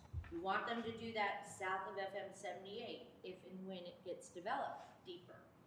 So somewhere in those plans, we need to think about that east-west movement and the north-south movement, or the 278 or 210 trajectory. Even if we're looking at Lower Seguin Road, right? That's Yeah. Lower Seguin Road, Mm-hmm. as like capturing it between maybe FM 78 and Lower Seguin Road. Well, there's a Risby that's a collector, existing collector, That's the only and one. it's east and west. But I agree, though, you sort of do need a grid there. So 15, Arispe, Lower Seguin, looks like 23, 22, you know, and then obviously I-10, you got 1, 2, 3. I mean, again, you're right. I mean, as it fully gets developed, I mean, but then that would, if it actually comes to fruition, you got 1, 2, 3, 4, 5, Bolton, 6, I-10, 7. You got 7 opportunities to go east, west, south of 78, which makes sense. Yeah, It does. yeah, okay. It's a lot. I see that. I mean, it should probably be a little bit up north on the line, but Yeah. that's neither here nor there. Can you scooch it? So that They it said looks- it's approximate. Along the property line there? Yeah. Yeah. Yes, Along Yeah, property it would line. be, Yeah, it would we- probably be along the we can property. reflect that on this. And then, But how about 14? We didn't really get consensus on 14. I think 14, if that area does get developed, you want a north-south. Other than Hagerville, is what you're saying? Yeah, yeah, because you got 14, you got Hakerville, and then you got Fonstein. Fonstiel. Fonstiel line. There you go, that was So good. Fonstiel. That was a 2, good pronunciation. 3. Very So German. now you got 3 north to south, right, between Lower Seguin and 78. all right, so do you So like is 14? is Yeah. 14 too much in the middle? Is that what you not like about it? Do you want it scooted more to I the? have Why isn't it very straight? mixed emotions about 14, so whatever the So- consensus Then it of the connects with committee is 20. fine with me. So the idea of that area was to do the The golf course and the estate residential. the estate residential and a golf course. No, I'm kidding. But yeah, I mean, so estate residential, but it was gonna be that special type where it would butt up against, so that way we could use the massive amount of space possible. And keep the homes as close. Currently, it's community residential. This yellow on Right, there. right, I yeah, would no. like to see it to be the estate residential. Right, and that's the way I would prefer it, but I mean, 14 should probably go a little bit more straighter than coming out and around and Yeah, stuff it like is a that. So little that way it bit- can be, It's a little spaghetti line. right. You can have those estate style homes out there and be able to, Were you guys trying to hug property lines? Is that why 14's so crazy? Yeah, I was just wondering, is there a reason why it kind of, In general, when we can, we do try to show it on the property line. Again, but yes, we can take another look at it and see if there is an opportunity to show it a little straighter. But this is picking up where some of these properties are meeting. I mean, I like the property yeah, that wouldn't line, be bad to do it that way. But if and then there's a way to connecting, straighten it. 16 connecting to it makes sense then. Right. Like I said, I have very mixed emotions about 14. So somehow but the consensus, So and are we- I understand the We have meaning 3 behind minutes? it. Okay. I'm a logical thinker. I'm also, I got You want your connections. golf course. Ladies don't and gentlemen, I would like to interrupt your conversation at this moment to declare that we're going to wrap this meeting up. Okay. So we have a couple more agenda items, which I got to get my paper out. Rest of the roads will be addressed at a different time, Yes, I can cover that. Yes, please. so we'll table the rest of it, I guess? Yes, so if we're going to be okay with going to what our next steps are, that is going to be finishing up this master thoroughfare plan. So we already have a meeting that should be on your calendars for next Thursday, February 29th, same time and place. During that meeting, yes. Again, Our next yes. meeting is next Thursday? Yes, sir. I didn't have it on my calendar, so thank you for mentioning. Okay. I'll be at the conference. During that meeting, what we'd like to do is present, again, the vision statement, the guiding principles, the place types for your official recommendation. Now that you've seen that multiple times, I've had the joint meeting, I hopefully feel comfortable with that. The items that we still need to discuss and get consensus on, we'll bring back this master thoroughfare plan. It will also go over the action items that we unfortunately didn't get to today, and hopefully get some of that going. I would like to ask just a little bit different. I know we do normally try to get you your packet out on Fridays so you have the weekend, because we're going to have to incorporate all of this with our JS team. The packet materials might be on Monday, so just I apologize in advance. We'll do our best to try to get it out before leaving tomorrow, but just want to make sure that we accurately reflect these items. That's it for me, Madam Chair. Okay, so I guess we are ready for an adjournment? I go ahead and, motion to adjourn. Second. All right. Everybody in favor? Aye. Thank you. Peggy, I'm sending you an email right now. No, I'll be at a conference. All right, you guys have a good evening. 2 meetings in 1 month is so hard, along with P&Z and the regular life and everything else. I'll be at a conference in Houston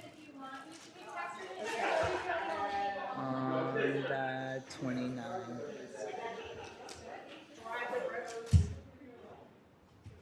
Why is it? What's the name of this committee? Master plan? Thank you.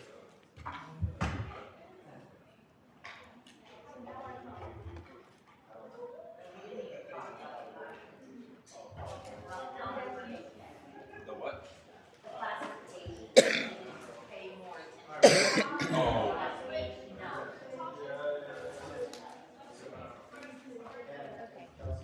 My back is killing me. Mine too. I mean, it has been all day, but I thought it was because I can't breathe. I was trying to stretch it earlier, and I think I pulled something. It's miserable. Good luck in your interviews. And I'm going to connect you. I have a. Ooh. Yeah, I'll send it to that email.